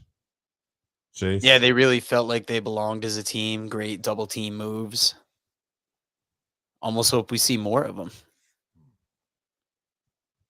By the way, totally random. I was looking up the Motor City Machine Guns this morning after us talking about last night. Have they had a Ring of Honor tag match with the Bucks? I don't know if they did. I'd look, but they were Ring of Honor tag team champions for a bit too. Okay. They were actually GCW tag team champions for a bit. Did you know that? Oh wow, when was that? I should have looked it up, but you can look it up online. It's there. They were Game Changer Wrestling tag champs, TNA tag team champs, obviously, IWGP Junior tag team champs, and Ring of Honor tag team champs. All right, so we're getting a pumpkin involved. That can't be good, right? We've had bad luck with pumpkins in wrestling, personally. Joe, what do you think? A 3-way or a fatal 4-way for the women's championship? I could see a 4-way. Yeah, I'd be down with that too. Because I think if you did a 4-way for the women's championship, it could be like the feature of your 4 big women's competitors and really Ooh, showcase how big the top of your division is. jumping off that ambulance, Andre Chase. Hey, what was I gonna say? I'm gonna talk about the machine guns for a minute too, just because I was such a fan of them. Oh, wait, Chase gonna win. He throws Ridge Holland in. Oh, Holland gets those feet up. Oh, Ridge firing back. I mean, Chase firing up. Ridge still, he's got a head Grab it for there. that eye. Oh, he's gonna go for that eye. Oh, right in the eye. Maybe we didn't have to get that close up of it.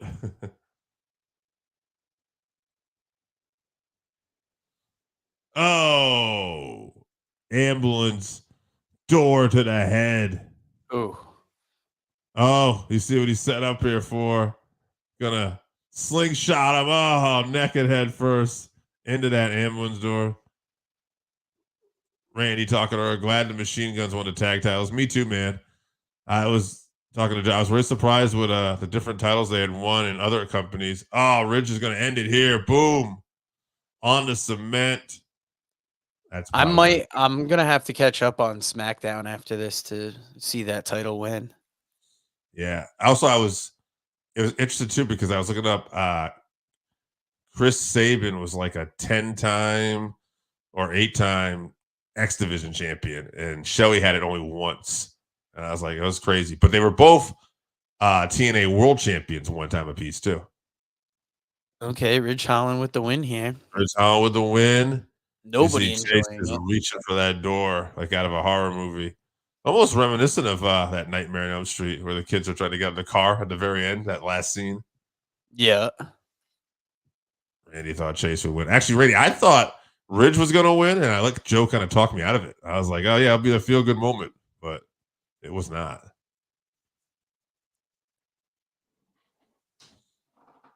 Oh, I wonder. Here's a thought. I wonder if Ridge Holland could be a guy challenging Trick Williams for the NXT Championship. So that I, another great competitor.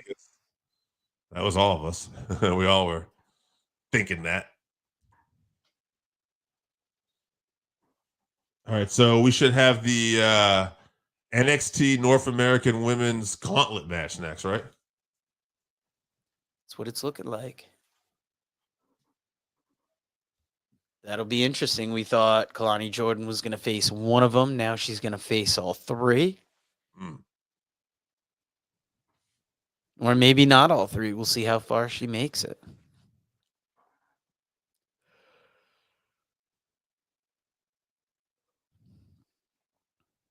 So that last short I did about the women, 0 views. So that didn't help us. That's a rare dying short. But the short I did prior to that about who would win in a boxing match, Mike Tyson or Rocky Marciano, 1,200 views.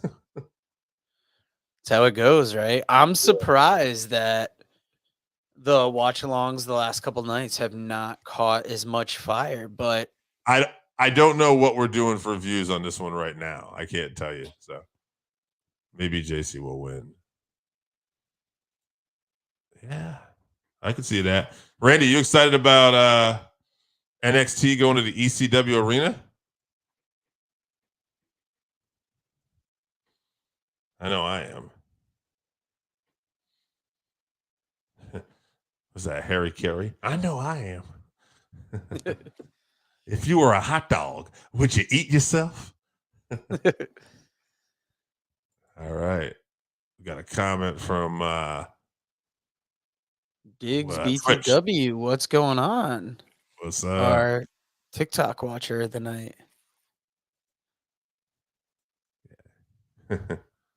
Oh, that's from TikTok? Or no, not TikTok, That's Twitch. Twitch, yeah. Got the names fucked up. You got Yeah. Nikita Lyons on the screen. How am I supposed to concentrate? Keto lines on the screen. It's hard to concentrate. Randy Oscar, that's really awesome. I wonder who is showing up at the ECW arena. Yeah, I was saying, Randy, I thought I heard somewhere that RVD, even though he was in AEW, had a Legends contract. It just allowed him to make AEW appearances and stuff. And so I'm curious if we see RVD at the ECW arena, because I think that would be cool. I think Bully Ray could definitely be there. Tommy Dreamer, perhaps. Yeah.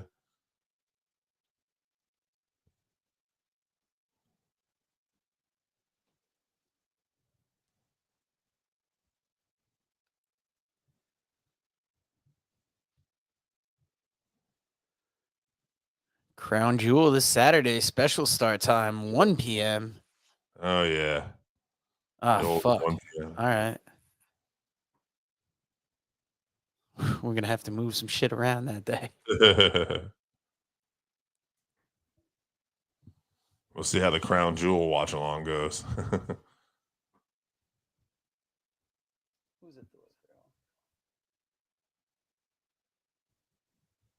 I hope it does good. Otherwise, Joe might pull the plug on it before we get to Survivor Series. We need to get to Survivor Series.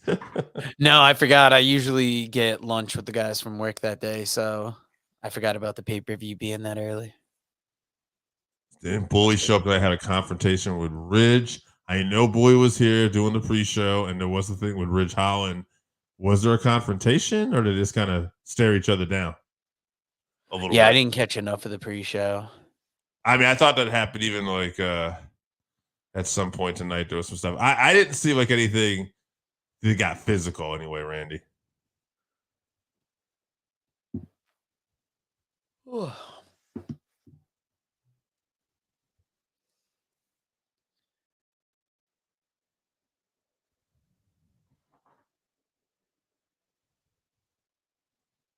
Just seeing look at Liv Morgan here with Dominic Mysterio. Liv Morgan, I mean, was she someone that has really turned it up in terms of character and everything since Triple H just kind of took over too, huh? Yeah, her and this I think it's a combination of Triple H and just this Rhea storyline heating up so much that it just made her this huge character this year, and I wouldn't have necessarily would have seen it coming out of her, and Especially as a heel, right? Yeah, Yeah, I think everybody in this Judgment Day storyline, for the most part, has really kind of benefited, right? Like everybody has gotten bigger out of this, I think. yeah. Dominic clearly is a top heel.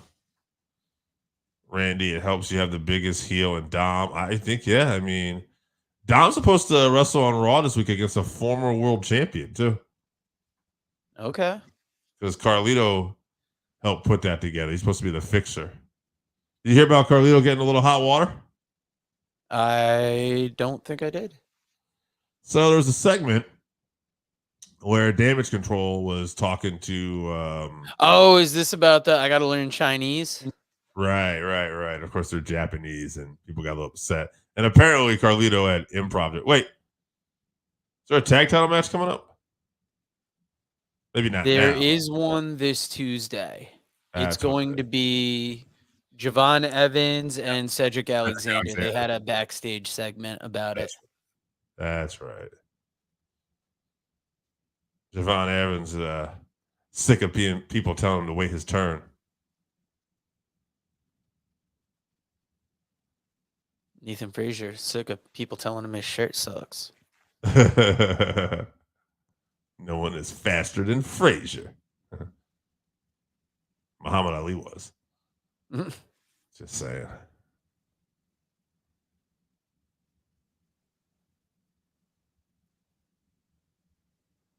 You ain't no Joe Frazier either.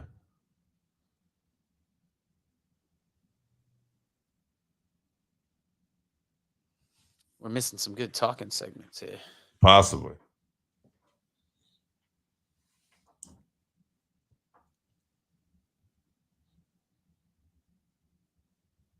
All right, what we got here, Ava? I'm gonna peek in here a little bit here. Women's Tag Team Championship match at Crown Jewel. Now, tonight here at Halloween Havoc, it's been a thrilling evening, but we did just hear an intense exchange between the NXT Tag Team Champions ahead of their title defense this Tuesday. What are your thoughts on everything? Yeah, that was certainly an unexpected side to see from Axiom, so I'm interested to see if the champs can stand their ground on Tuesday against Siobhan and Cedric. Can we talk more about Tuesday? We just found out that Mr. William Regal, of all people, will be in the corner for. So looks like just kind of previewing Tuesday's show here. Talking about William Regal being in the corner for Lexis King. I don't know if you heard about that, Randy. William Regal is going to be in the corner of Lexis King, Brian Pillman Jr., against his son, Charlie Dempsey, for the NXT Heritage Cup title. Now, has that been acknowledged on TV? No. They've never publicly said that Regal is Dempsey. Said they had a little in-ring encounter where they kind of exchanged words, and there's a few, like wink, wink comments, but it's never been acknowledged. Well, because it was interesting, because when Regal was talking to Pillman, he said, I was familiar with your father. It turns out the apple doesn't fall far from the tree. And I'm like, all right, so that's very insidery. And if they didn't make mention of that, then that is very interesting. That's what makes that match so exciting. Yeah. Like, does Regal help his son? Ooh. Does he play the foil for his son? Yeah. All right, what do we got here? Fatal Attraction.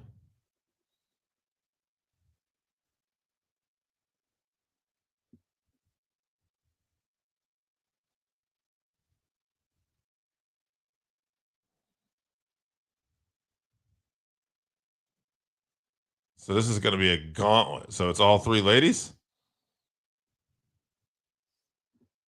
Yep. One at a time. Fatal Influence, by the way. So if anyone gets a win, they're the North American champion, though, right? Yeah. Okay. That's what I was saying. At first, I was saying she was going to wrestle all three, but I mean, who knows which one of them could get the win? So Jasmine Nix starting it off here.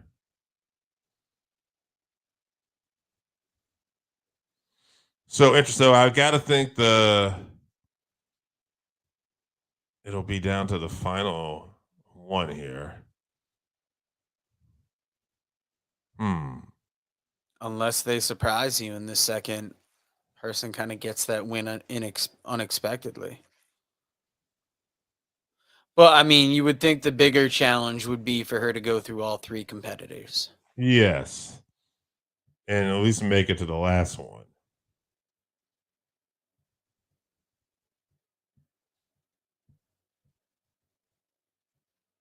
All right, here.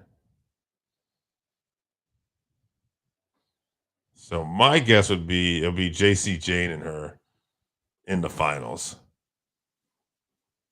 She'll probably make it past Jasmine Nix and Fallon Henley.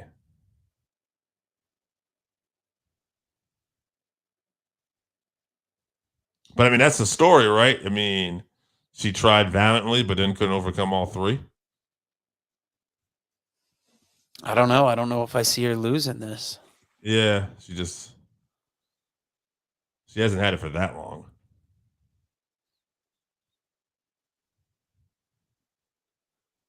I don't know, because at first we thought it was going to be a spinner's choice against one of them. Now that we know she's going against all three, Mm-hmm. I mean, it really could surprise us here. Match about to kick off. Was this the spinner's choice then? The gauntlet? I believe it was. It must have happened during the pre-show. It is a way to stack the odds against her bigger. Yeah. Really going hard on that arm wrench there early on. Kalani Jordan. I'm excited. I don't want to overlook these two, but I'm kind of itching for that Trick Williams Ethan Page match. Oh, nice. Yeah, definitely. I feel like they're going to bring out something in this Devil's Playground match. Obviously going to be, like another hardcore match, but I feel like they will take it to another level. Or you'd like to hope so, at least. I like the work Kalani's doing with the arm prior to this. Oh, off the Yeah, rope. she's looking very smooth in the ring, like not high flying, but like very quick with the movements, very acrobatic, athletic. Okay, brought off the second rope there. Nicely done. Little acai moonsault. Getting her back in the ring. Shades of the Ultimo Dragon.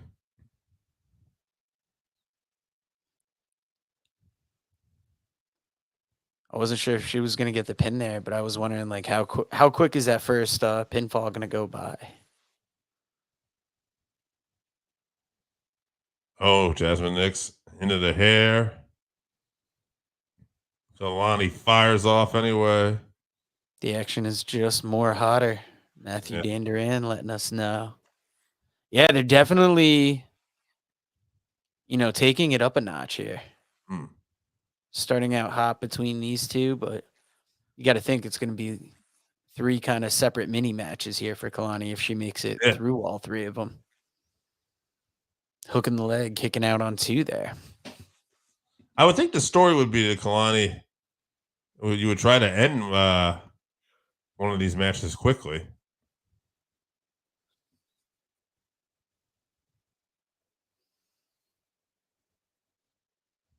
One of the best gauntlet matches I ever saw was actually the New Day of Xavier Woods and Big E beating several teams to get Kofi Kingston his title shot at WrestleMania against Daniel Bryan. Oh yeah, I remember that. Wasn't there a good like Seth Rollins match not too long after that? Was he in a gauntlet match? Seth has some good gauntlet matches too. What I remember was I was there live for the New Day one. I was actually with AJ, and Wow. yeah, that was they beat several teams, and the Usos actually came out, and while the New Day was hurt after 3 matches, and said, "You're not gonna have to deal with us. We respect Kofi," and said, "You guys are going on." And then they dropped out, but they had one more team, and it was Daniel Bryan at the time, Eric Rowan, who was the guy. Oh, nice 450 by Kalani Jordan. And that's it. Jasmine Nix is out of here. So who's next? I got to think it's Fallon Henley. No. JC Jane. Very interesting. I would have thought, I always thought of her as more the leader, right? So. Oh. Head scissors takedown. Will the second fall be the quick fallout? Ooh. Just making it over the top. Yeah, I just saw that now.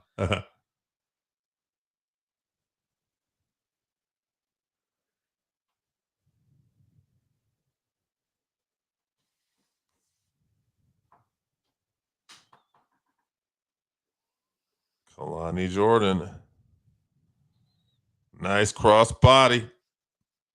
Shades of Ricky Steamboat. Oh, you see how she just missed the apron on that. Yeah. That was almost concussion city. She was almost ready to tell you, I'm not a CTE girl. We about to call her Kalani Hardy.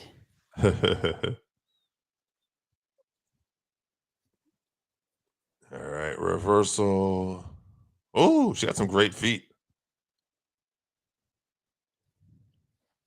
I mean, her Yeah, I educating. believe she was like one of those next in line athletes. So it's Mm, kind of wild she's gotten this good in that short a time. yeah, she's definitely a great athlete. You know, you can tell she's still a little green in the Oh ring, yeah. but yeah, she's doing well given how long she's been competing.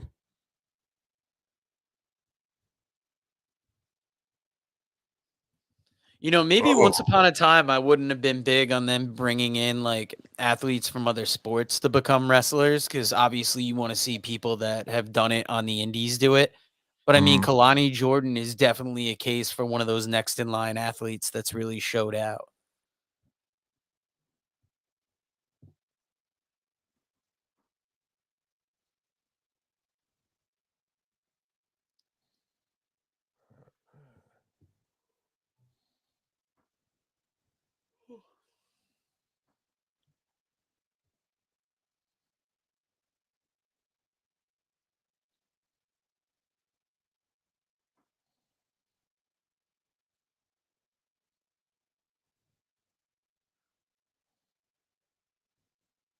It's kind of wild that the action in this match is so good that it's got us being quiet for a second. Yeah. I was fixing something on that short that I had put out. Figured I'd try something new. Big knee to the face, I see. Yeah, now she's got, I want to call it a rear chin lock, but it's Got both like a, hands in it's front of a face. like a face lock. Yeah. Yeah, I bet you Kalani old Jordan school trying to hook up. would be pissed. Rudy Gonzalez Big was kick in the on his corner Facebook there. the other day yelling at people, learn the difference between a chin lock and a sleeper hold. I mean, one of the best to train, right? Yeah. Yeah, he knows. He was actually mentioned in Daniel Bryan's book. Oh, I'm sure. Yeah. Uh, Talking about going to the Texas Wrestling Academy, but Rudy Boy Gonzalez was one of the trainers. Rudy Boy Gonzalez says that he was not embarrassed to admit now that after Daniel Bryan retired. He said, I worked with him and several other wrestlers. And when I worked with him, Sean said, go make him work for you. And said, after a half hour, I was blown up. Well, I mean, we're gonna see that in the 3 matches that we reviewed of Woo. Daniel Bryan is if we'll give you a little preview now, but it's him versus Jamie Noble, him at WrestleMania 30, and then him versus Strickland. And you can see even back in '05 when he's wrestling Jamie Noble that he's just got such good cardio in the Oh, ring yeah. and he's just so good that he makes it seem like effortless. And we had Kalani Jordan pick up a fall over JC Jane. So Fallon And Henley JC is in the Jane, ring now. yeah, gave her a cheap shot. And Fallon Henry tried to win that title rather quickly, but it is not yet. Kalani Jordan is still in this. And I got to wonder, does Kalani Jordan retain? I mean, Is so she far, gonna beat all three girls? the 2 falls she's had, she got pretty quickly from them.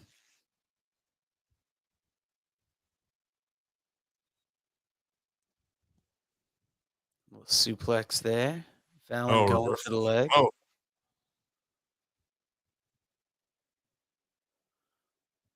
And from what I see from the closed captioning, former best friend Kalani Jordan, apparently with Fallon Henley. oh yeah, best friend. Huh? Even though we keep up with NXT, that is definitely a storyline that got away from me. Yeah, I don't know. Kalani. I mean, I remember Fallon Henley mostly hanging out with Brooks and Jensen. Yeah. I think she was trying to give advice here and there, but yeah. Yeah, maybe she was supporting. I think I remember her supporting Kalani Jordan at a Yeah. time, maybe when Fatal Influence was laughing at her. Hmm. And she ended up joining Fredo Influence.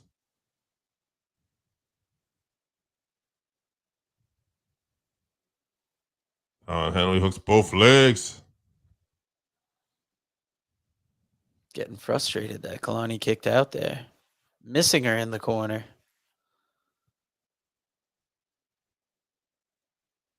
Yeah, Kalani's definitely a great athlete. I think again, it's just going to take time for her in the ring. Yeah, some things she does real well in the ring, and then some things definitely feel like a younger wrestler. Oh. What do you call that move there with the leg over the neck and drops like a reverse DDT almost?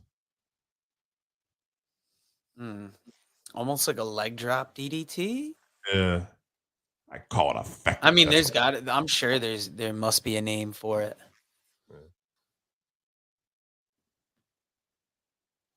But if there is, I don't know it.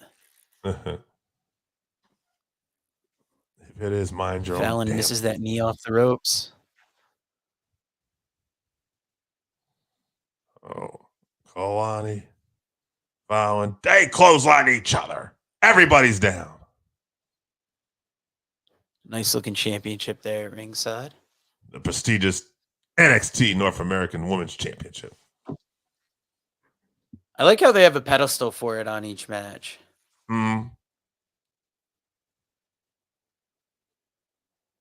Henley. I don't know, like they all have kind of different outfits tonight, but excuse me, Fallon Henley's kind of got that cowgirl outfit on. Isn't that something like she would normally wear? Yeah. Whereas Kalani definitely has like a Poison Ivy theme going here, I'm assuming. Yeah, I feel you on that yawn too, though. After that watch along last night, I am definitely feeling it. I also got up this morning to go to work and then went straight to Mystic all day before I got here. Yeah, I slept in a little bit. Yeah. If I got 6 hours, then I did all right. That's probably what I got last night.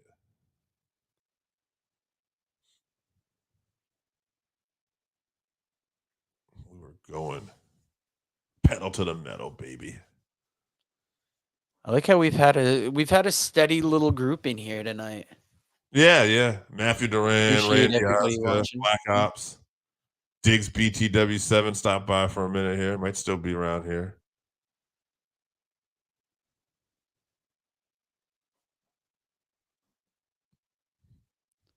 Sorry, guys, the energy's a little low right now. We are feeling it. I think we'll probably pick it up for the next match. No offense to these ladies. I'm a little exhausted.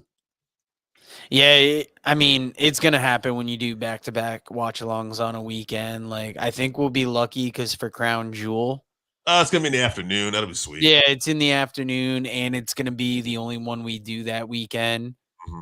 Depending on what we have looking at us for commentary, we should be good. Oh, another member of the group trying to get in here? Yeah. Oh, interference too?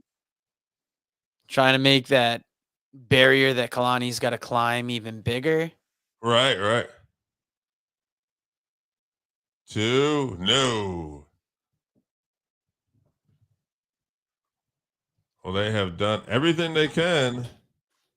Right here, you had the 3 on, go through all 3. Now we've had interference attempts. Here's JC Jane back too.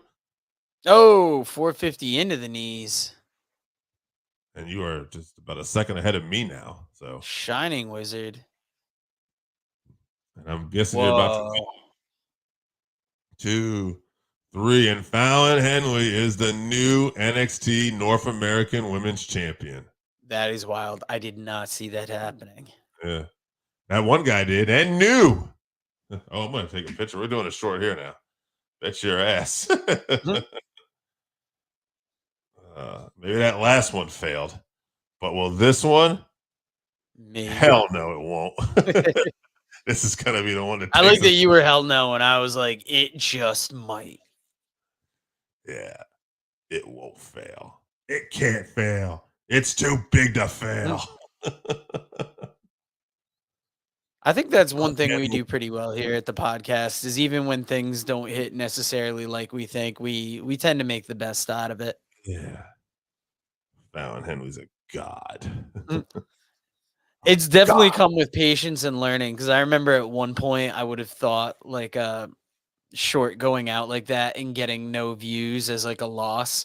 Or if Yeah. we did a watch along like last night where it was like our lowest one, I'd be like, oh, we can't ever do that again. But Yeah. what we realize is that there's just waves in this game. There's ups, there's downs. Mhm.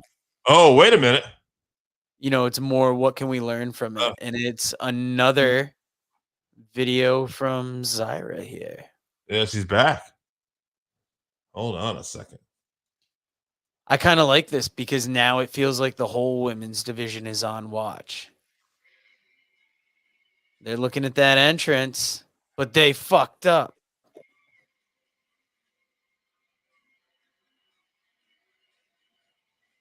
Headbutt there.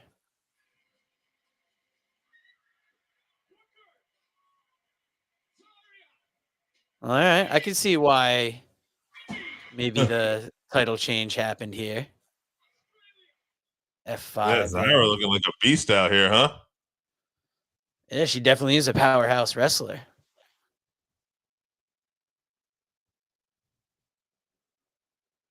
Woo. That's how you make a debut. That is right there. All right, John, I have 2 shorts to do here. Yeah, get that picture. Yeah.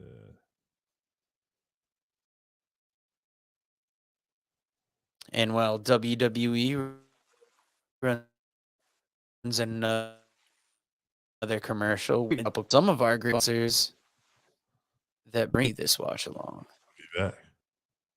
Author Ray Lopez presents Lockup, professional wrestling in our world. Lockup dives headfirst into the colorful world of professional wrestling. Explore the iconic characters, careers, matches, history, and families, and delve into the bizarre and fascinating entwining of professional wrestling and film, television, football, politics, gender, and race. Pre-orders are available now on Amazon.com or at MascotBooks.com. This is the perfect gift for the wrestling fan in your life. Pick up a copy today on Amazon.com or at MascotBooks.com. Hey fans, it's the man they call Dave with producer Joe, and you probably know us as the commentary team for New Heights Pro Wrestling, but when we're not doing that, we got a podcast. That is the Working Fans Podcast, where we talk pro wrestling, comedy, MMA, and so much more. And tell them about that signature segment. Oh, you talk about the 531? You know I am. That is a homegrown creation that has been our namesake. And if you want to know our namesake, we got Chevy, AJ Strange Brew, as well as the two of us. And why don't you go to our channel, like, subscribe, show us some love. If you haven't tried Game Up, then you are missing out. Imagine your favorite seltzer and your favorite sports drink had a baby, but it's way better than that. Each can is 110 calories, low carb, 4.9 ABV. It's a nice light drink that is not light on flavor. Game Up comes in fruit punch, orange, lemon, lime, and grape. Pick it up at drinkgameup.com or at your nearest liquor store. Read about the Northern Wrestling Federation in the book presented by Russellville.com, The Pro Wrestling Vault, Volume 2.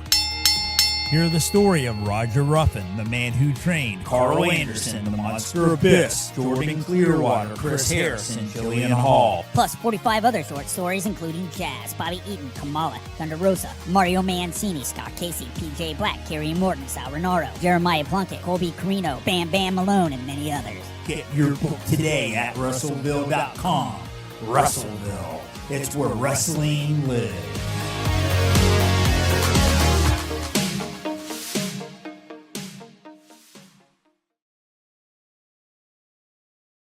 Those were some of our great sponsors that bring you the Working Fans podcast here. Very happy to work with all of them. Game Up Hard Hydration has sponsored us through 2024. We were lucky enough to work with Vinny Berry and promote his books, Lance by Chance, The Pro Wrestling Vault, Volume 1, Volume 2, and his newest book, Wrestle Black Bart. Hey, all you goddamn wrestling fans out there, listen, Old Black Bart has got a book. It's called Wrestle Black Bart. It's got some that good stories in there about some that good wrestlers. Read stories of Dusty Rhodes, the Von Erich, Scott Casey, Sergeant Slaughter, Roddy Piper, Mr. Fuji, Ron Bass, Bruiser Brody, Mike Davis, the Grappler, and many others. And I guarantee you one thing, that it'll be the best dadgum read you've had in a long time. Get your book today at Russellville.com or on Amazon. Russellville, it's where wrestling lives.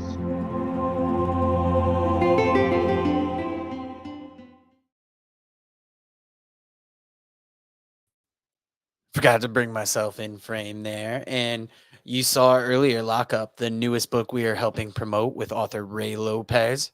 Very interesting wrestling discussion book. You're getting another kind of Raw commercial here ahead of our main event. Thank you to everybody that stuck with us through the watch along tonight. This one breezed by a little quicker than Bound for Glory. That's what I like about the WWE pay-per-views is they're just really all killer, no filler. 5 matches.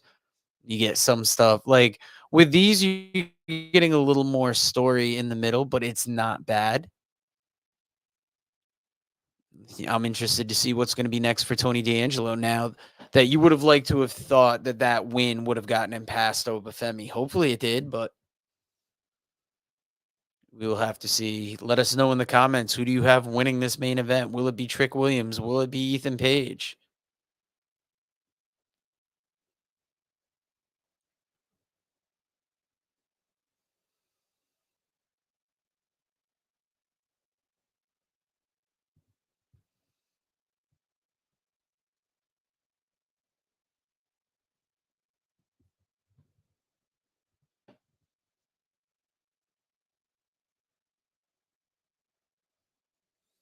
Okay, the family kind of getting hyped up behind Tony D'Angelo there.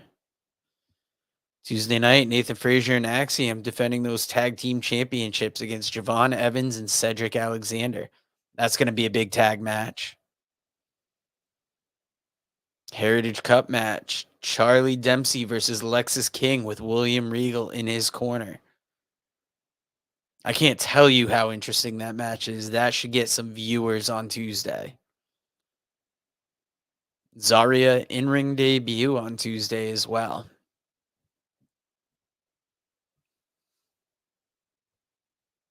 So that's making for a very good NXT this week and then setting up obviously a week ahead of the big 2300 arena show. Dave LaGreca, Bubba Ray Dudley in the crowd one more time.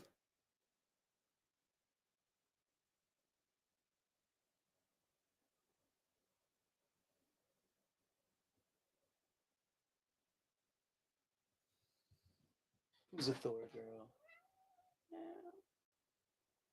You gonna come over here? Come on, yeah, you gonna come sit with your buddy? Thor girl getting her time on camera. Surprised she's not attacking.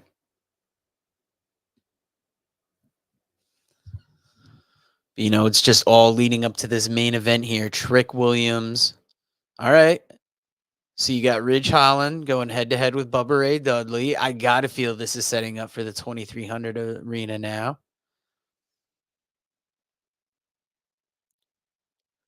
Thor, we got to tell Dave about this when he gets back, right? Yeah, she doesn't give a fuck. She's just like, pet me.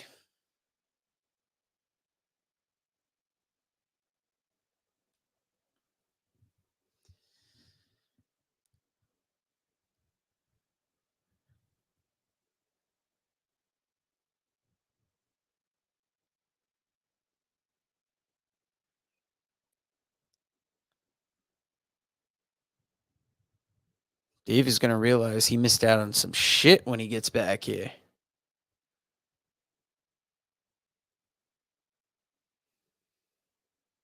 That's a big match for the 2300 arena. Who would have thought in 2024 that we'd see Bubba Ray Dudley on a PLE?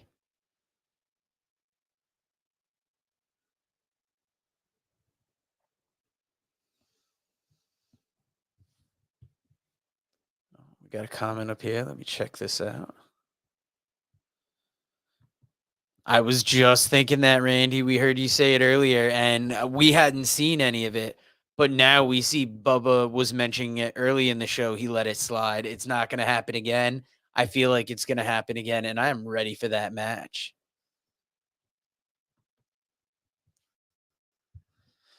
I love the Halloween theme of the set, really putting over the way that anything could happen. We're talking about the wheel now. Halloween Havoc, one of the greater things to come out of WCW. And then we got Tatum Paxley popping out of a box here.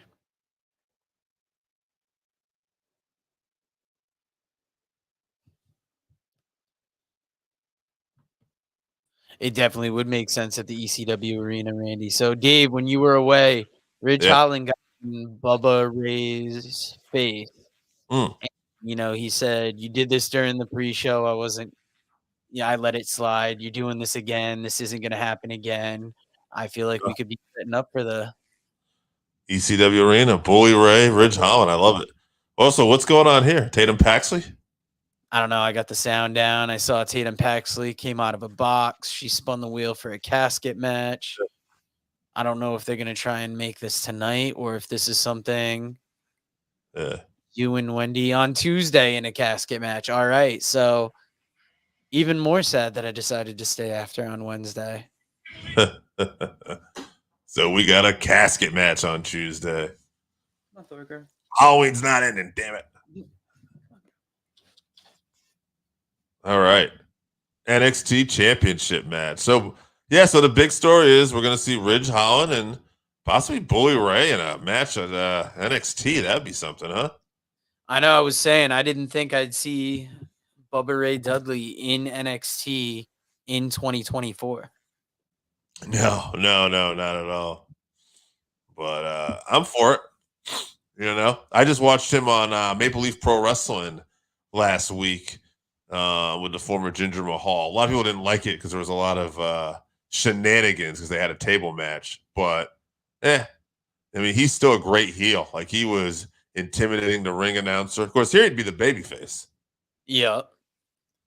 Yeah, no, I thought it was a good match. Obviously, I wouldn't say it would be like a match of the year thing, but it definitely fit a place on that show.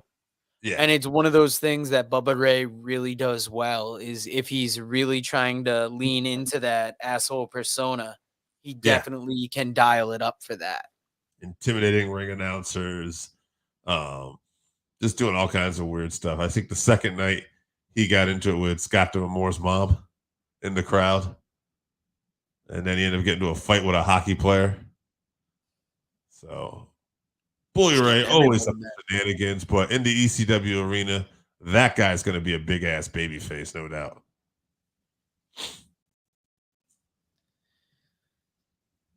Yeah, much earlier than last night, but I am definitely feeling it tonight. I see that, yeah. Devil's Playground match, though. Ethan Page, Trick Williams. Yeah, you got to feel like this is going to wake us up. I'm excited for this one. Yeah, I'm ready. I'd definitely be more ready if I could hear Trick's music. I mean, I'm not going to lie. That's one thing Black Ops is right. I do like Trick Williams' music, all right? What? Yeah. I like it. When we saw him in Bridgeport last December and we heard the way the crowd was reacting, we knew that it was only a matter of time before this guy was going to get big. And here we are, like under a year later, champion. I didn't think this thing with Ethan Page was going to go on as long as it has. No, I was surprised. Like for a minute, it almost felt like it went on a little too long, but it's been like the perfect length. I mean, I was shocked that Ethan Page came in and won the NXT title the way he did, but I thought it was also pretty cool. Not gonna lie. Ethan Page. He was TNA wrestling heavyweight champ too, right? Was he? Let's look that up. I know they had the tag titles, him and Josh Alexander. I just wasn't sure if he was ever an Impact champion too.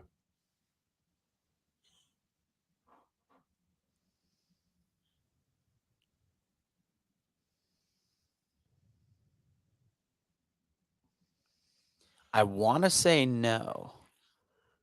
I can't remember. Yeah.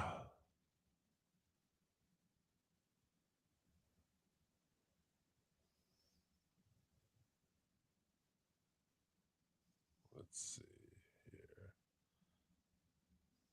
Nope. Looks like he wasn't. 2-time tag champion in Impact. Yeah, Evolve Tag Team Champion. He was a Black Label Pro Heavyweight Champion, Freelance Pro World Champion. And Trick Impact Williams Tag. showing up here, Joe, as Willy Wonka, I believe. Okay. He had the hat on before he just threw it off. Oh, yeah. Trick Willy Wonka. It says on his robe. I love that. Yeah. I like that everybody kind of has like some kind of Halloween theme to their getup. Yeah. He did a little roll too. Gene Wilder, Willy Wonka. The original Willy. Oh, look at he's doing a little Booker T here. You know Booker's gotta be losing his mind. I want to go back and watch this entrance just for that. Just to hear how Booker responds, yeah.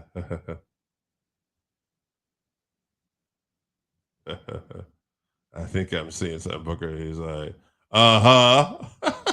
Yeah. Caption is great.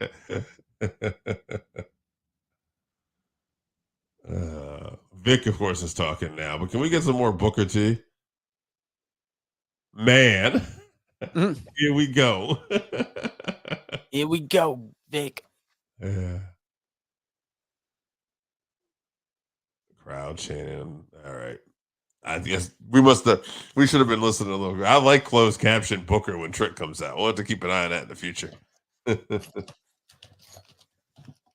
Now, what do you think? Does the feud continue past this night, or is this the blow off?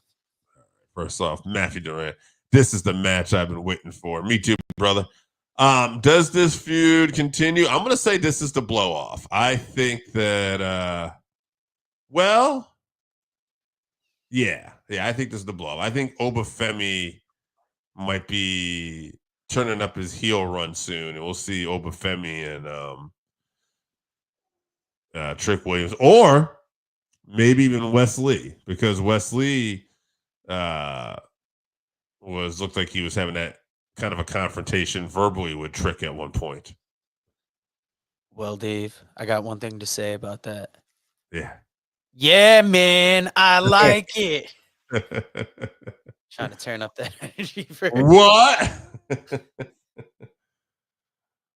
Yeah. Tell them. Oh, tacking him on the entrance. Oh, yeah, here we go. Stomping a mud hole in his chest. Light him up. Light him up, Ethan. Light him up. Woo. Good way to start the match for Ethan. You know, get the jump on your opponent. Don't let up. Yeah. I like it. Nah, this is going to be... I got Trick Williams all day in this match, though. And I like Trick. I like them both. I like both these guys, actually. Yeah, I've always seen that Ethan Page is a talent, but like he was all right in Impact. I feel like he has stepped up his game in NXT. Yeah. Maybe it's just because he's more of a veteran and he's got that experience, so he feels like a bigger star. All right. Oh, Trick's got a chair. We about to get some chair-on-chair violence here. Trick ducks out. Oh, Ethan Page. Oh, and Ethan's gonna get the chair to the back, and again, and again, and again. Woo! What? Now, Dave, I don't know if this is going to hurt our numbers at all this weekend, but did you see who Joe Rogan finally had on his podcast this weekend? I know who he had on it, but I didn't watch it yet. I don't know anything. Did you watch any of it? I watched a little bit. I'm going to watch it tonight because it was an interesting start to the podcast. Yeah. But how many views do you think that did in a day? Oh, millions. 26 million. 26. Okay. Yeah. And that's about as close as we're going to get to politics, folks. Yeah. It's not our thing. Oh, Trick Williams putting that pumpkin. Oh, God, it's a pumpkin on his head. It's a pumpkin on his head. And even though, yeah, we don't get into politics too much, but I think the most that we might discuss politics is Mr. McMahon episode 6. Also, what kind of man wears a pumpkin on his head?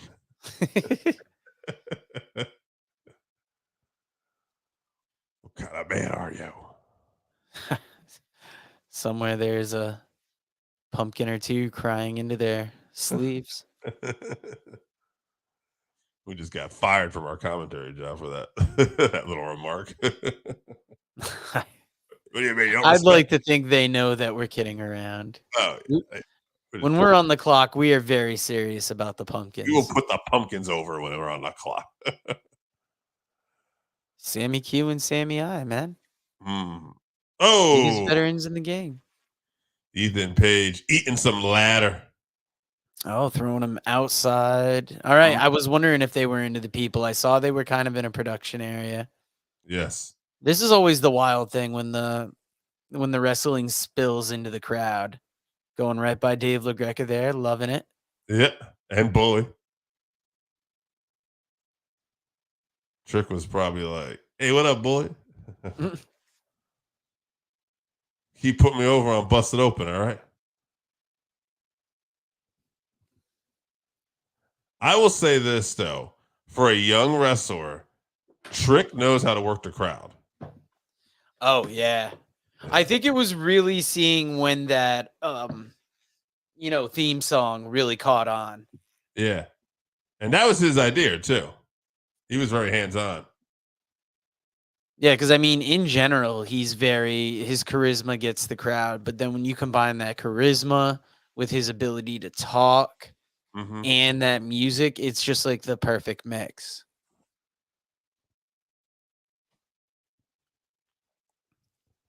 He may not stand out necessarily in the ring yet, but he's still got time. Fighting all over the crowd. Think of how much this guy has progressed since he was just like Carmelo Hayes' lackey there.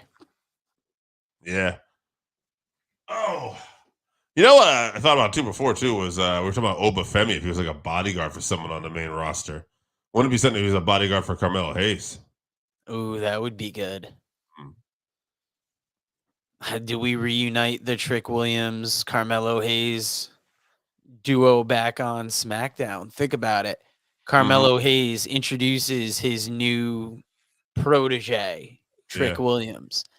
And then he's kind of forcing Trick Williams to run interference for him because he gave him this opportunity to get him to the big time. Okay, and then you have a chance to tell that breakup story all over again. Not to interrupt that, but this is a Falls Count Anywhere match then.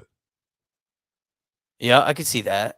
Yeah, well, Trick just went for the pin after a DDT on the chair on the floor. Oh, yeah, I mean, there was a pin out in the crowd earlier as well, too. There. Oh, I missed that. Okay.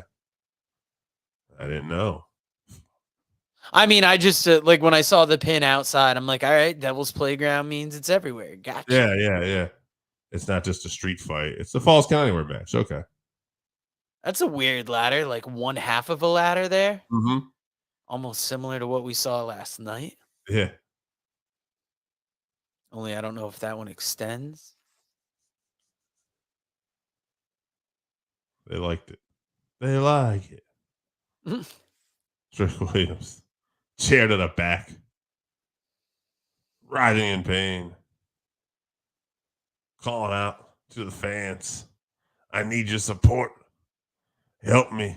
I need your energy right now. Ooh, dropping his back right on that open chair. Yeah. That Dino Bravo side slam. Trick still got enough power in there to kick out. I would say effortlessly, but you can see every time he kicks out the pain surging through his face. Or more good, that Dino Bravo side suplex. At least that's what I heard Gorilla Monsoon call it. So. Trick Williams looking spent in the corner there. Dino was a Canadian wrestler too, so maybe there's something to that actually. I can see that. Trying to Ethan pay tribute Page. to his countrymen there. Yeah, follows his Canadian wrestling history. Ooh, slamming him right on his back there. Oh yeah, right on that chair. Trick kicks out. Trick Williams won't be denied.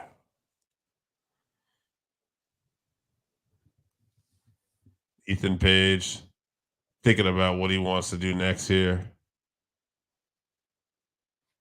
His tights, Ethan's tights almost have like a lucha libre vibe to me.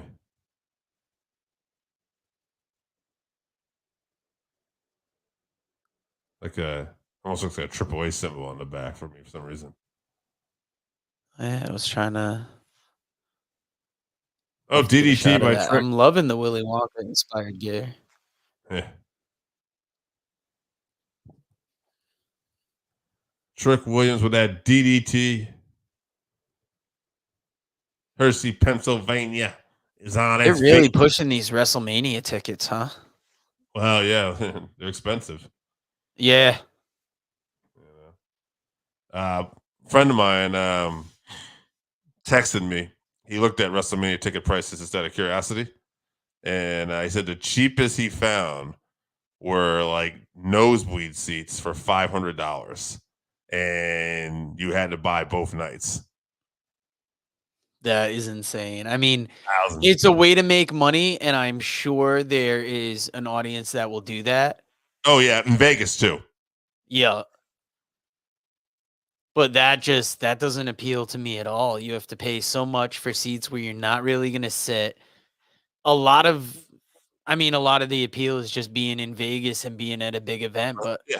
why not watch it at home where you can be comfortable, see it fine, Yeah. and But Vegas Vegas has been getting that price for years for like boxing and MMA and stuff like that. So obviously that's part of the business model here, I'd imagine. Well, I mean, didn't we talk about it when NXT was at the Apex, how out of hand prices were for that show? Yeah, maybe. I don't remember because I mean the Apex is a smaller crowd. So Yeah. it was only select, So I'm sure people did have to pay a pretty penny to see that though. What is in the bag here?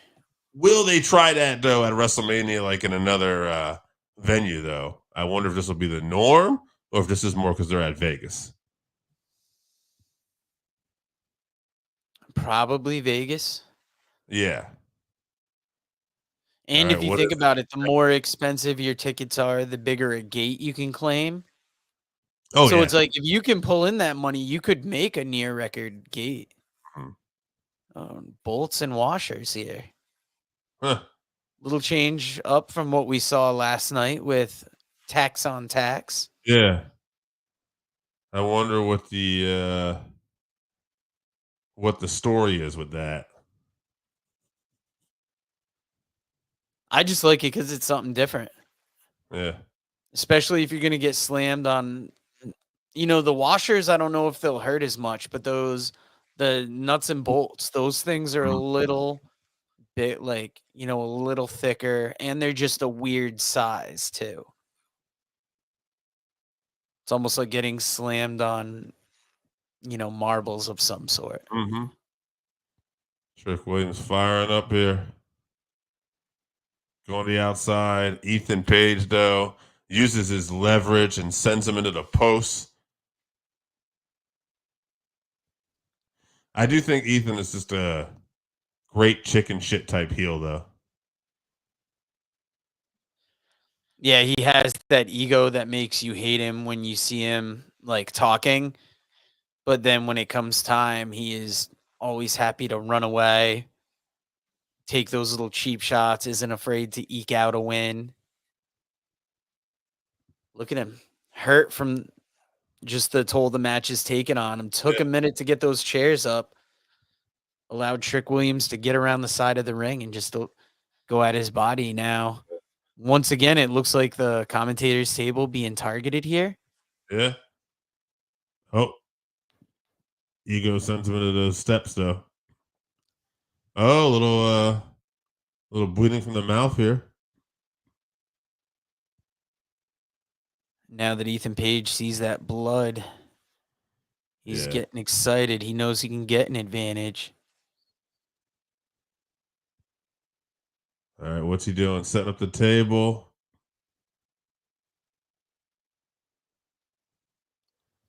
About to give that Ego's edge. Ego's edge. off of the stairs. On the stairs, through the table. Night, night. Oh, and the table comes crashing down. Ethan Page with the pin. 2.5. No, 2024, baby. We ain't going out like that. That's a chin lock. All right. You got that blood, the blood and the drool coming out of Trick Williams' mouth there. They talking here a little bit. You think we can't see you? Keeping that camera going? You got to do better than that. I saw you guys try to take care of some wrestling business. Trick's like, buy me some time, brother. That last one was a little stiff.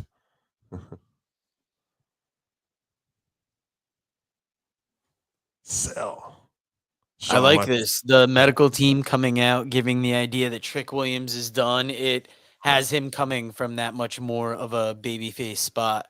It's going to make Ethan Page that much more despicable when he tries attacking. Will we get Trick on a stretcher, and will he take him off the stretcher? I think it'd be funny if we just didn't know any better. We're like, oh, that's it. Ethan Page, the new champ. There's no sense in watching the rest of this. Just shut it off. And like, thanks for tuning in to watching along tonight. Be sure to let WWE know through social media that you're happy that Ethan Page is now our new NXT champion. What do you mean the match kept going? You didn't stop it. Trick is telling them, no, I've got to continue. Trick's like, I got to continue, man. Booker T, man. I can't let Booker down. He's right there. Yeah, man. The 5-time WWE champion, man. Oh. That is a nasty slam on the edge of that. Yeah.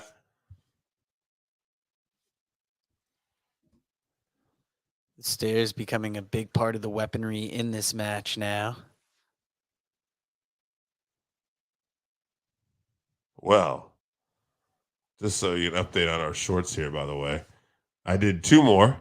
First one, we still at 0. Second one at 2. And the third one, finally, a little luck, we're at 607 views, 5 likes, and a comment somewhere. So, oh, wow. We're really catching speed here. It's just, just keep throwing shit at the wall. Something's going to stick, brother. So that kind of goes with your point earlier. Ups and downs. Yeah, and I think a lot of it is it's WWE main roster is obviously going to get the most attention. Yeah. And then the further you get away from WWE, I would have expected better for NXT tonight, but it could be competition. Football's back too, you know. Yeah, it is what it is. We're gonna still continue to do these watch-alongs. Yeah, we are. People enjoy them. We got Black Ops and Matthew Duran and Dan Duran, in the comments here. Oh, Ethan Page just got low blowed himself. Oh, look at him selling it, crying like a heel, crying like a baby. I know I was about to quote a Stranglemania line, but I don't know how well that would fly in 2024. Don't do that. Don't do it, bro. He got us canceled. Big knee. Oh. And that's it. Trick Williams. Hell yeah. NXT Championship. I'll get a picture. Big old spit drool coming out of there. Yes. Trick, this is you. Spit, Trick. Spit that blood up like a champ. You got to give it that hawk, too, and spit on that thing. Spit on that championship, huh? 926. I've had fun with these watch-alongs, but Dave, it is going to be very nice to relax after this. Yeah, I'm not convinced that we're done yet either. That's why I haven't called it a day yet, because like it feels a little too quick. You know what I mean? I know what you mean. I just have this feeling that like something could happen still. Especially being wrestling fans, there's the end of a show definitely has a feeling. And who knows, maybe with the sound down, we could be wrong, but this could be over, but I just have this feeling you never know if someone's going to show up here. Because this is definitely a stamp on the Ethan Page feud. Yeah. I mean, that's and okay. There it is. Oh, I can't see. Oh, Ridge Holland. So much for that Bully Ray match. They could still be setting it up. They could still be setting that up too, yeah. This is what I like what they do. They've been setting up, you know, a lot of tonight has been like, this is what happened tonight, but then they have progressed it to Tuesday as well. Ethan Page getting in his face.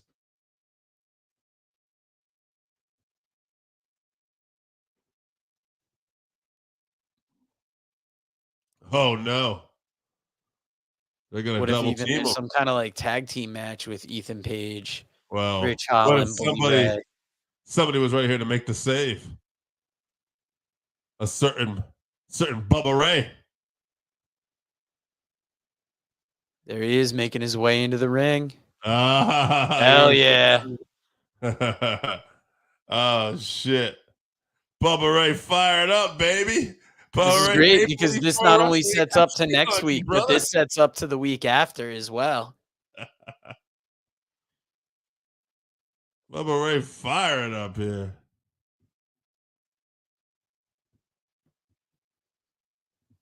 Bubba Ray Dudley.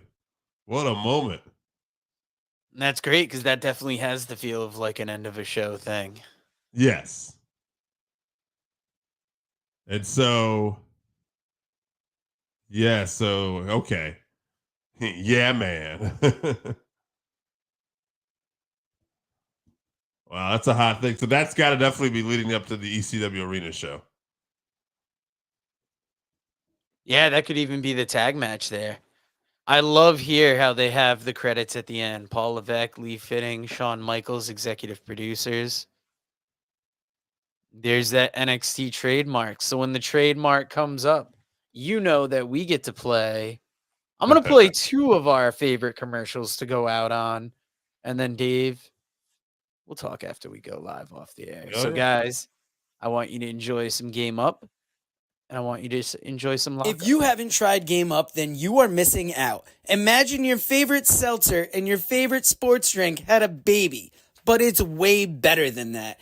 Each can is 110 calories, low carb, 4.9 ABV. It's a nice light drink that is not light on flavor. Game Up comes in fruit punch, orange, lemon, lime, and grape. Pick it up at drinkgameup.com or at your nearest liquor store. Author Ray Lopez presents Lock Up, professional wrestling in our world. Lock Up dives headfirst into the colorful world of professional wrestling. Explore the iconic characters, careers, matches, history, and families, and delve into the bizarre and fascinating entwining of professional wrestling and film, television, football, politics, gender, and race. Pre-orders are available now on Amazon.com or at MascotBooks.com. This is the perfect gift for the wrestling fan in your life. Pick up a copy today on Amazon.com or at MascotBooks.com.